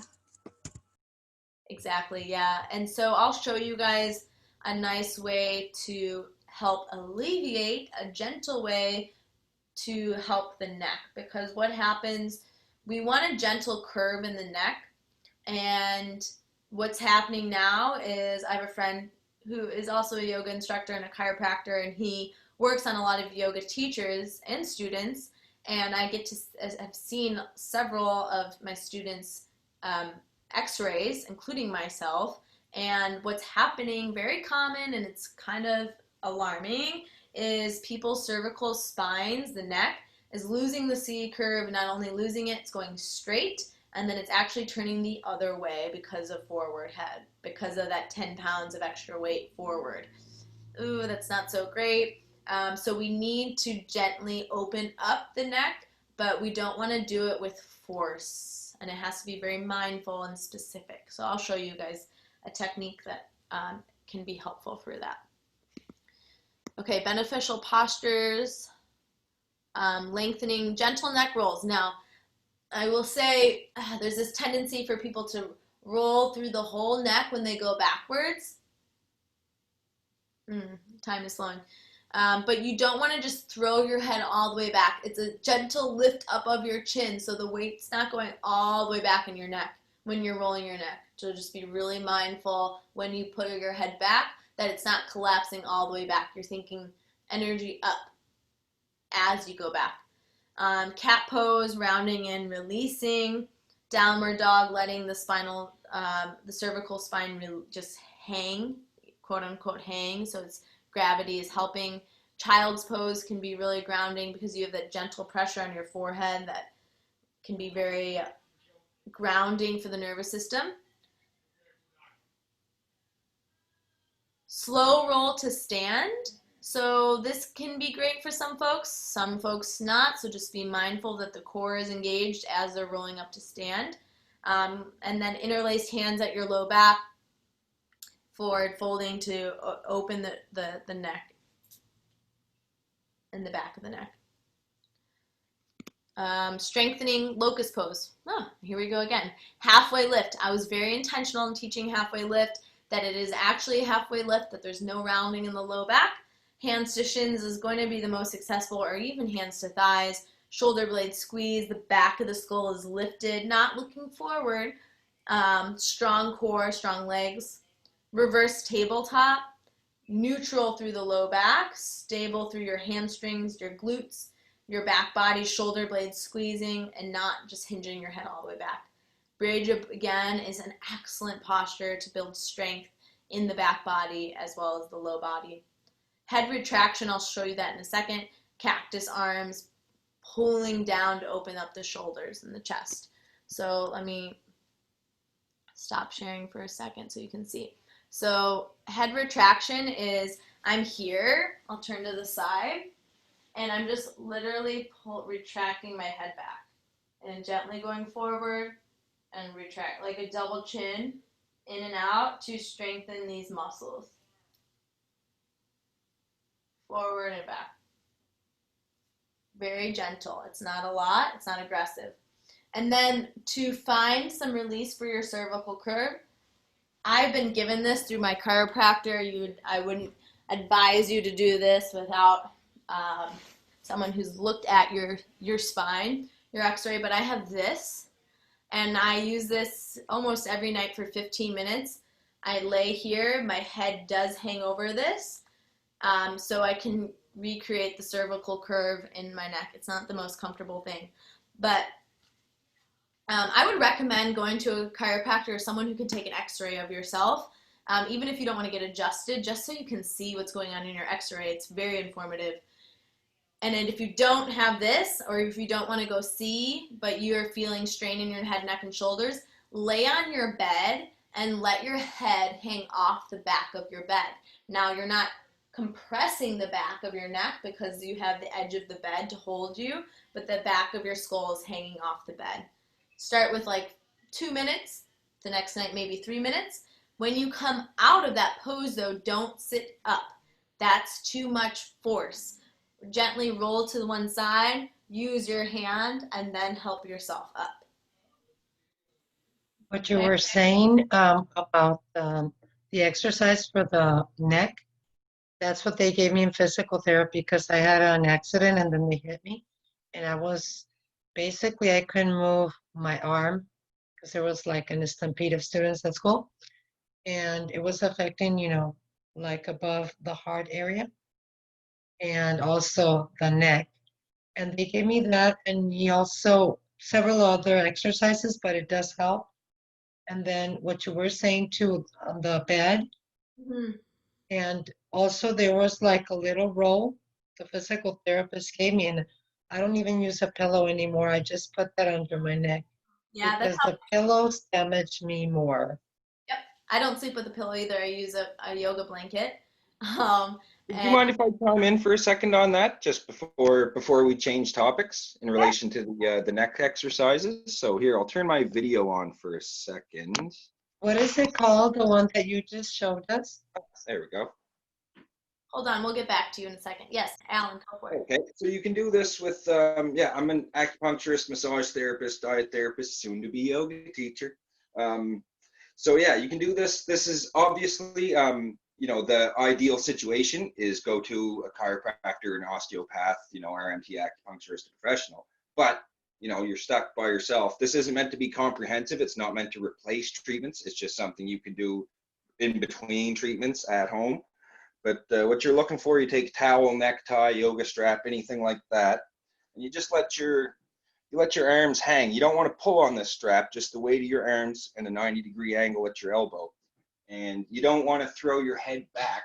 You want to lift your chin up towards the ceiling and just do that, a few times, 3 to 5 times. Do that 3 to 5 times a day. And that's like one of the best things you can do for cervical kyphosis, which is the straightening or the reversed arch of the cervical spine. So sorry for interrupting. I just want to throw that out there. Thank you very much. Interrupting at all. And that's something that's so cool about trainings in general is you get all different backgrounds in here. So please share because knowledge is better shared. So thank you, Alan. I really appreciate that. Yeah, and that work, that feels amazing because you're getting a little bit of strengthening and release at the same time. And it doesn't take long. So that's the thing, is we can do these techniques in a way that's going to serve us. Well, maybe that you add that in part of your nighttime routine. Okay, I'm going to go back. Thank you for sharing that, because sometimes I do that all the time. They did tell me to put the back in my head back, but also I remember they're putting me, I don't remember what it was, but it would pull my neck up because I guess it was compressing. So they would put me in like a little machine that would pull up my neck. It was it was rough. I was in therapy for like 9 months last year. Wow. Well, I'm glad you're on the other end, and now you're in a place to share your healing story. So it's beautiful. We're gonna keep on going. There's just a few more slides. So if I know that the cutoff originally was supposed to end at 3, if it's okay, I would encourage you just to stay. We're almost done. I'm gonna just kind of spitfire through this material, and then you can sit with it later on as well and digest it. So I'm gonna share once more, and we're gonna go right into it. Okay. So we looked at this. Shoulders, elbows, and wrists. Yeah, there's just a few more slides. So you can see this is the front view of the skeleton, adding connective tissue, adding muscle. I didn't go into every layer of muscle. Same thing, this is the back view of the skeleton. You can see the shoulder blade from the side, connective tissue. Obviously, they're different sizes. And then the muscle added on. Okay, things to be mindful of here. Shoulders roll like we saw forward, whether you're in corporate or not. They roll forward. That causes tight chest muscles. Shoulders have the greatest range of motion, but they're also the least stable. And I can get more into that, but I'm going to just skip past that now. So while you're teaching, just be mindful to cue stability in the shoulders, especially that they don't roll inward in weight-bearing postures. Weight-bearing postures could be tabletop pose, plank pose, side plank pose, downward facing dog. I'll show you guys in a moment because I need you guys to see that, what I mean by that. Elbows have the tendency towards hyperextension, so be mindful to watch for the students that really extend their elbows. Almost it looks like the elbows bow forwards. So cue a micro bend when needed so that they're using their muscles and strengthening and providing support around the joint rather than aggravating the joint. This is the same thing in all those weight-bearing postures, the exact same thing. Tabletop, plank pose, downward facing dog, reverse tabletop. Anytime that they're on their hands, you might see that hyperextension. Wrists are taking a burden through typing and mouse work, so tension and carpal tunnel issues can happen. So be mindful to warm the wrist up. We did some today. We would rock side to side. I did that like mummy pull with the wrist. Even rolling out through the fingers, rolling the wrist, all that is going to be beneficial to increase circulation. And then cue broad hands, like palming a basketball. Pressure through the knuckles, mid-knuckle joints, and fingertips is going to alleviate pressure on the base of the wrist. I know I'm going through this fast. Overall, make sure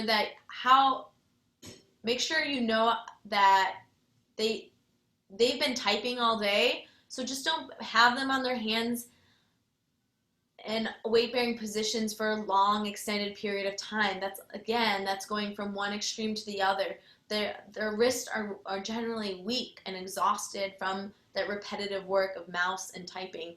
So please, please, please, even for me, when I go to a class and a teacher has us on our hands for a really long time, especially in the beginning of the class, if I'm feeling tight and tense and strained, I can only imagine someone who spent 5 days a week, 9 hours on a computer, and how much tension they're feeling. So please, if anything, if they're on their hands and knees, just make sure you allow adequate time for them to get off their hands and knees, or their hands.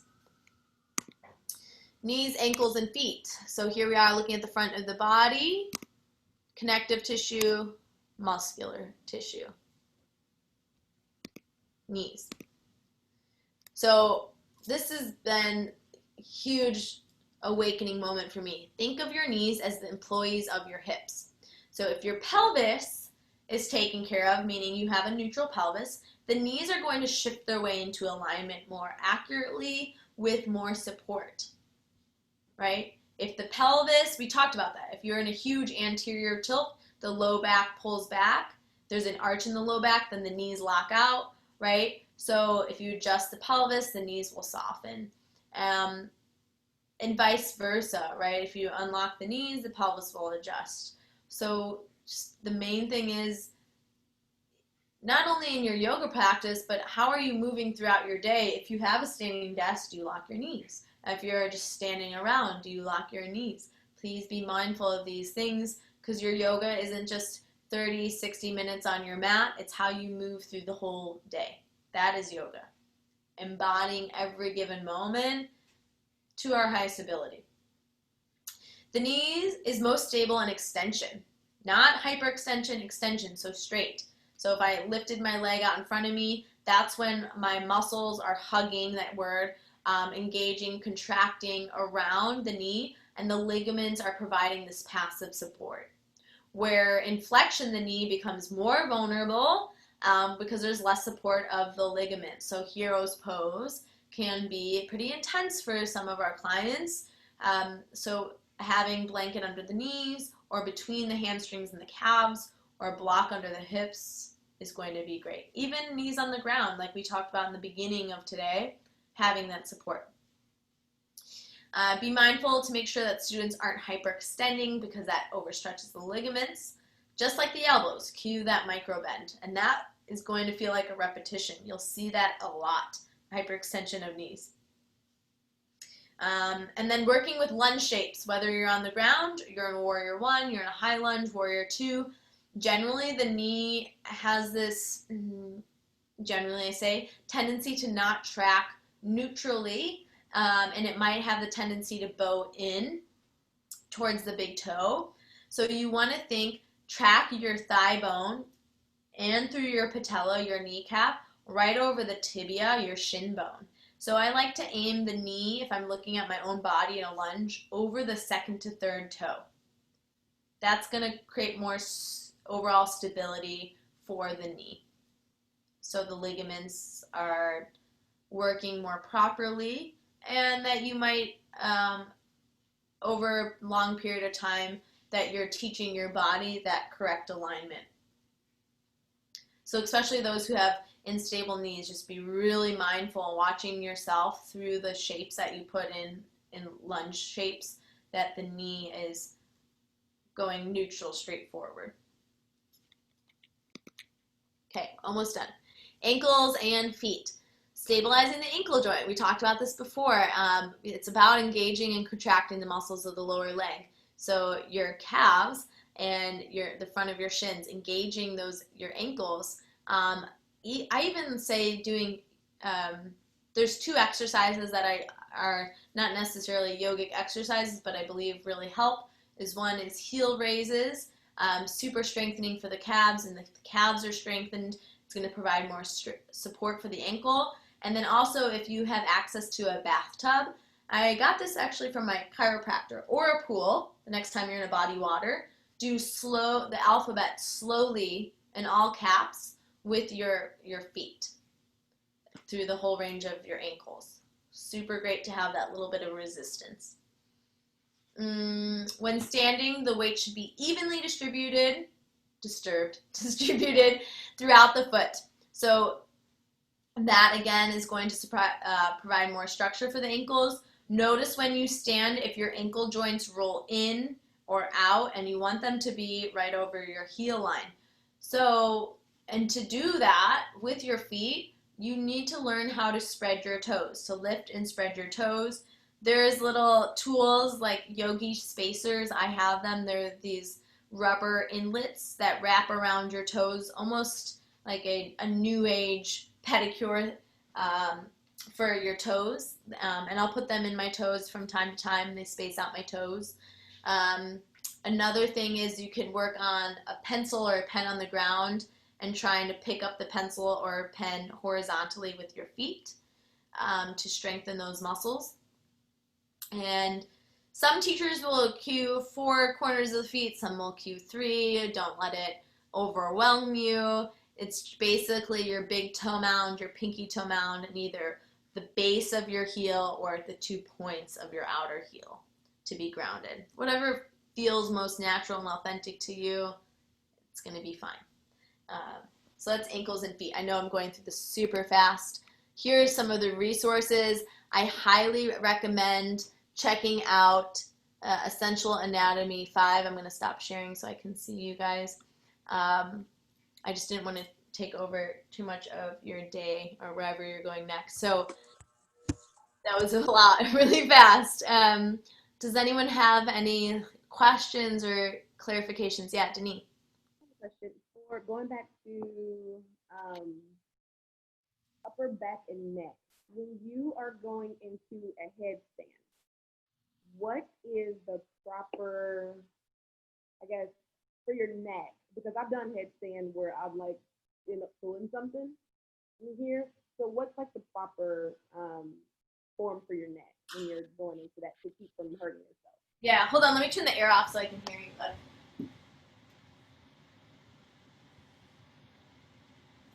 To be real frank, I do not teach headstand. I used to, if you guys listen to my Ashtanga lecture, my background is in Ashtanga, and I would do a headstand for long periods of time, almost every single day. And then I started diving more deep into anatomy and working with my chiropractor.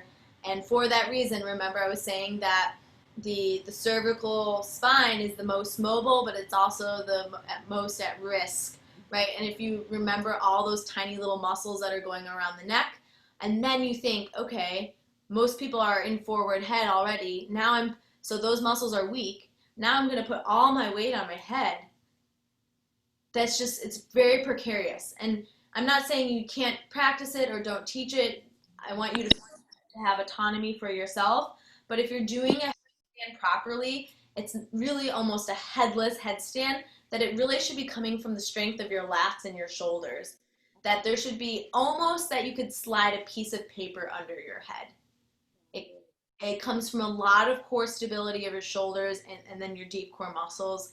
That I don't practice it either. And I'll also say, because you brought that up, I don't teach or really practice shoulder stand either unless I have blankets to support a gentle cervical curve, because of that forward head projection that is just plagues all the population of the world. We're in it.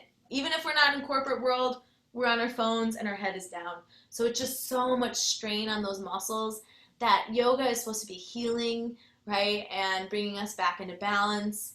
I think, and I understand that there's this allure to feeling like, oh, I can do this fun, advanced posture. I would recommend building shoulder strength through dolphin pose. And you're still getting the benefits of an inversion. And perhaps one day I'll show you guys a really cool way to do headstand if you really want to feel the impact of an inversion without any weight on your head. It requires like 8 yoga blocks, so it's not really practical in a yoga class, but it feels amazing. I actually had one of my students, she was 72 years old, and I got her, with her own permission, to try to do this headless headstand. Again, there's no weight on her head at all. Your head's floating in space because of all the support of the box, and she felt so amazing from it. So that's a great question. And just be honest with yourself of like, what is your why behind wanting to do it? You don't have to answer that now. Hi, I had a follow-up question. Yeah. This is Max. I have a feet up trainer that I use for inversions, and I'm wondering if you feel like that's a good alternative. Oh, where you're like holding on to it and then your legs lift up? Yes. I've not used one personally. I've talked to some teachers who've used it and felt that they've actually strained their neck from it. I don't know. Again, when you enter that, just make sure you're really stable through your deep core muscles and you're thinking like hug your inner thighs in and up.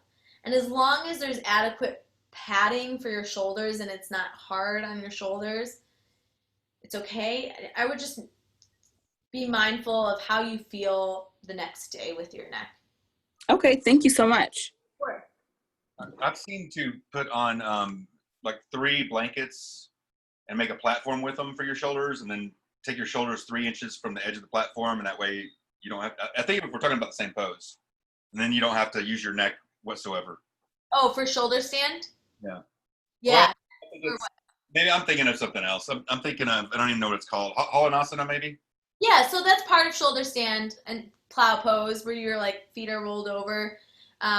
Yeah, so the blankets are supporting the back of your shoulders, so you have more space for your neck.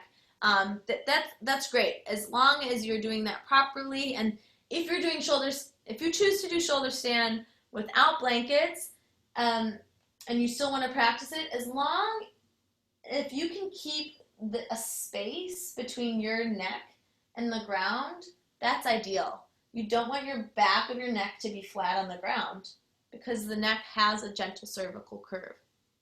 And I found I can do that in Halanasana, but I hurt my left shoulder every time. I don't hurt my neck at all, but for some reason I get some kind of pain in my left shoulder from it. Yeah, so there might be some kind of impingement happening in how you're supporting yourself, perhaps. Benefits of shoulders, all these inversions, anytime your head is below your heart is an inversion. Downward dog is an inversion. Uttanasana is an inversion. Headstand is an inversion. Again, it's looking at the difference between the traditional line of things and then looking at the structure and the growth of science and anatomy, right? And our understanding of anatomy. And do we need to do these more quote unquote extreme postures to get the same benefits? So instead, today I had you guys explore legs straight up at the end of the class, holding behind your thighs. This is amazing. It's actually, and you can do that with your hips lifted on a block too, your sacrum, if you have that. But you're reducing inflammation and fatigue and drainage in your legs. You're reversing the flow of blood, which is amazing. It's very calming. That's what headstand was intended for. It's very introspective. But again, you can get those benefits through different ways. Legs up the wall, yes. I have a question about shoes. Yeah. Shoes. We're going to talk about that before. You mentioned it real quick. I have Crocs. Are these not great? They're really comfy, but. No, those look great. See, if you're looking at her shoes, you can see, can you turn it to the side again? Other way. You can see there's great heel support and there's arch support. So as long as your shoe has arch support and enough padding for your heel, that's great.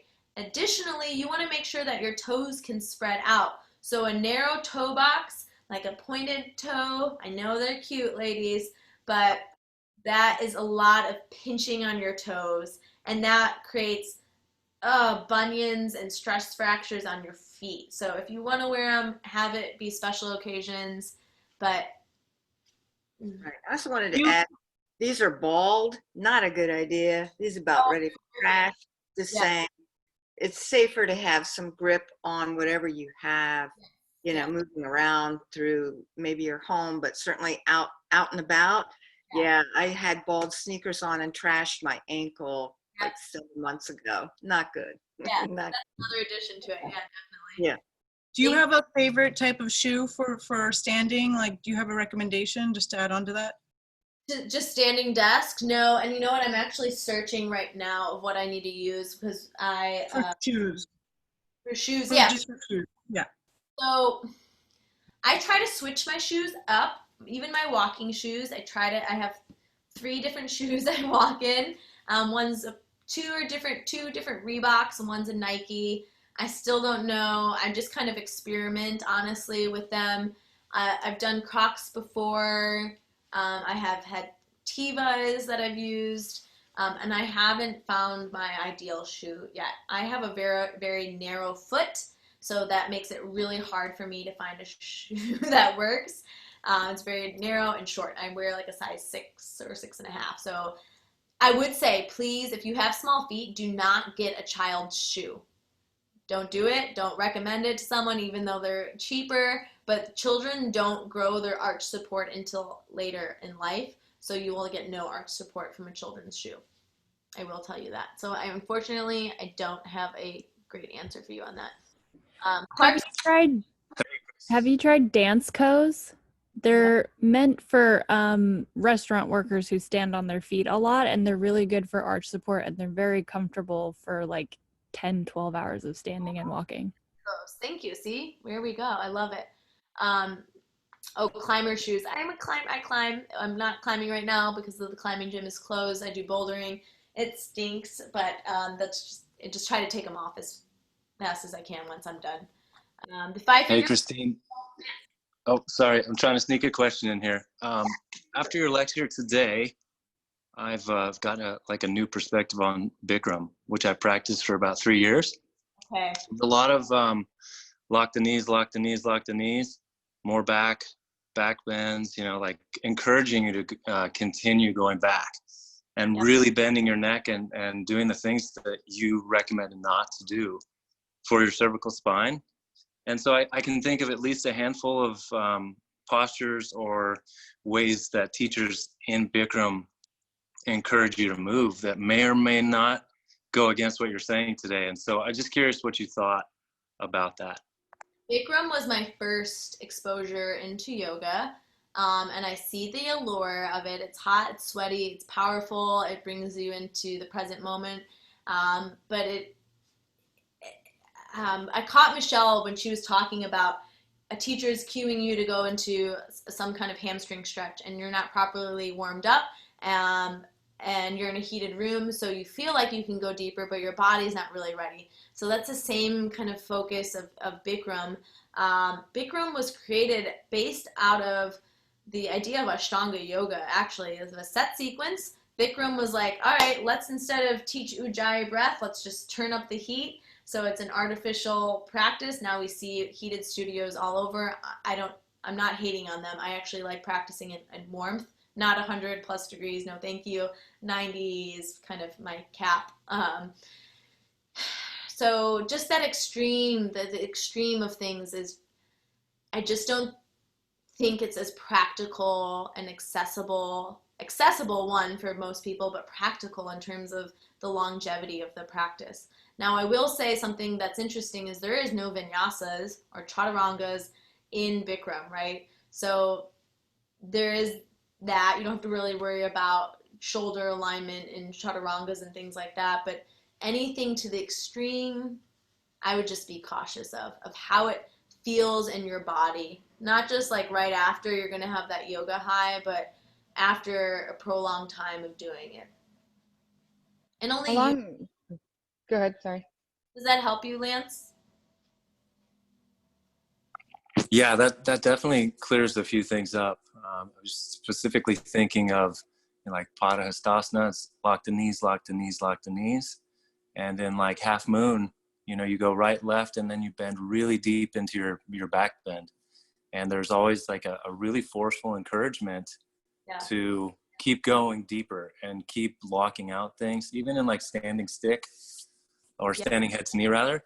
And so, yeah, this does clear that up for me. And it gives me the knowledge to question what I, may not have questioned before. So thank you. Yeah. Yeah, definitely. And I have, my background wasn't as strong. I'll get to you, Sarha, in a second. I just took the class and I listened to my teacher because I respected the practice, and I said, oh, this is the tradition. This is how it's done. Let me do it. And it wasn't until I started experiencing some tweaks and tension in my own body and then dove into anatomy and looked at my x-ray that I started asking myself, like, what's the reason why I'm going to this extreme? What's the point of this, right? Is it form or function? Is it to feel this sense of empowerment that I can do these postures? And I became aware of, I want to feel good my whole life. I don't want to just feel powerful and strong right now. And even in so, I was experiencing tension. So I had to be really honest with the intention of why I was doing what I was doing. Yeah. Okay, Sarha, I think you had a question. Well, I was just gonna kind of a carryover, a similar thought that I have about yin. I really love yin, and I teach yin with vinyasa. But I've never been able to reconcile that you're not warm, and if there's potential damage to ligaments and tendons, even though you're supposed to be focusing on the joints in yin, because you're supposed to do it cold. And I just, Yes. I love it, but it makes me nervous to teach it. Yep. Okay. So I actually don't even know how Michelle teaches this. So, different schools of thought will teach different things. So I will just say I just assisted in a yin training and restorative training with a different school. And from my anatomy nerd background and looking at the body, and we just talked about how the body in the corporate world and in our everyday world is rounded in. The muscles are what we call locked long, so they're lacking strength and mobility. And then we go to the traditional school of yin, and we're very passive, right? And we're saying we're working on joints and fascia tissue and et cetera, et cetera. It's the same school. It's not the same school. It's the same general idea of Bikram or Ashtanga or any traditional school. Now science is seeing actually going into yin cold, not the best idea. That is potentially dangerous, and the risk of injury can be pretty high. So if you're teaching yin, and it's so interesting because then there's some people who say you should be cold, you shouldn't have any energizing part of the practice. Not so much. We should have a level of yang energy beforehand. It doesn't need to be vinyasas, but there should be some stabilizing postures that we do before and maybe even in between a little bit to rebound the muscles before we go into a very passive pose. And alignment does matter in yin, even though lots of schools will say, doesn't matter, just go into let gravity release you. That's a whole nother topic. Thank you. Yeah, it reminded me when you said the artificial warmth of Bikram, so I just wanted to. Yeah, I'm glad you brought that up. Thank you. Could I possibly ask hopefully a quick question? Yes, please.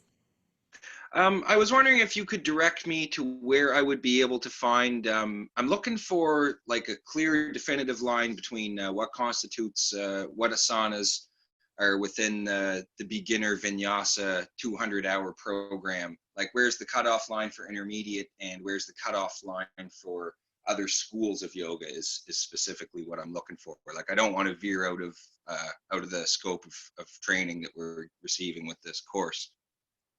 Yeah, I wouldn't think so black and white on this. I would just say when you're starting to teach, think less is more. I know some people and myself in the beginning, I wanted to be super creative. I would just say add a blend of standing postures, some balancing postures, some seated postures, some back bends, some seated postures, and some releasing postures. So again, just the main thing is be mindful with the extreme back bends or binds especially. Just be mindful with those. But all your warriors are great. Tree pose, awesome. Figure 4, warrior 3, revolve Shiva twist, where you're standing, balancing, and twisting. Eagle pose, excellent. The biggest ones are like, hey, I'm going to bind my warrior here, or a bound seated twist, or in a very, like, full wheel is even fine. But a beginner class, I wouldn't recommend teaching full wheel. So just think for yourself and for your students, progress. So say if you have created a sequence, then maybe have that sequence and teach that for a few weeks. Let them get comfortable and familiar with the posture. Think like myself and Lance had been practicing this set sequence style for how many years, right? And we never get quote unquote bored of it. There's always something new to learn. Once you feel established in that, then you might add a little variation or maybe a new posture or two into the class. So I would just say, if your intuition will tell you, does this feel like too complicated of a pose? Yes, no, you'll know. Okay, if there's too many moving parts, if you can't teach yourself or teach a partner or someone with just basically, then it's probably too much. Does that help? Okay, yes, thank you very much. That's very helpful. And then, like, does that apply for like our final exam as well? Like, Yeah, don't overcomplicate it. Let yourself really work through the foundational poses so that you feel confident in them with your cues, with your verbiage, with how you want to work on alignment with them. And then once you build that foundation, everything else will become easier, all the other poses. okay, thank you very much. That was very helpful. And your class was very awesome, by the way. I got to say that again. Super, super awesome. Thank you. Thank you so much. Okay, so sort of interviewing the yoga teacher before the class may help you understand the way the yoga instructor teaches. That's great. Yeah, every teacher is so different. So I would say own your body when you're a student. If you're a student going into the classroom, have respect for the teacher, but know that you do not have to do everything the teacher says. Really listen to your intuition and discernment. Is this really going to be beneficial for me? Do I really need to do this? Never feel ashamed if you don't do the posture. If you need child's pose, claim it, own it as your own, right? If you just need to sit and watch, sit and watch. No one's judging you. And as a teacher, understand that some of your students come in there, you might not be their favorite teacher, and you might see this face that feels really stoic and that looks like they hate you. I promise you that's not the case. They're focusing, they're breathing. So don't take things personally, because in the beginning you'll feel like everyone hates you, but they're really focused on what they're doing. And if a student takes child's pose, it might not be because of your teaching. It might just be that they're going through something emotionally and that they need to take a moment to breathe and check in with them. Oh, yes. Thank you so much for asking, Brenda. These Zoom sessions are, let me double check in with you guys. I think it's 6 hours. Yes. And remember, it's teach to your students. Don't teach just for yourself. So I know we went over by 30 minutes. So thank you for those who stayed in and dove in. I know I went through the last portion pretty quickly. So we'll get this keynote to you. I'm going to fix those typos so that you understand what you're reading. And tomorrow I have office hours, 1:30 to 2:30 Central Time. So hop in there if you have any postural questions or philosophy questions. I'm happy to talk to you guys about that. And then if you guys want to get connected with me here, I'm going to put my handle through Instagram here, so you can feel free to reach out if you have any questions. Hold on one second. Let me send this to everyone.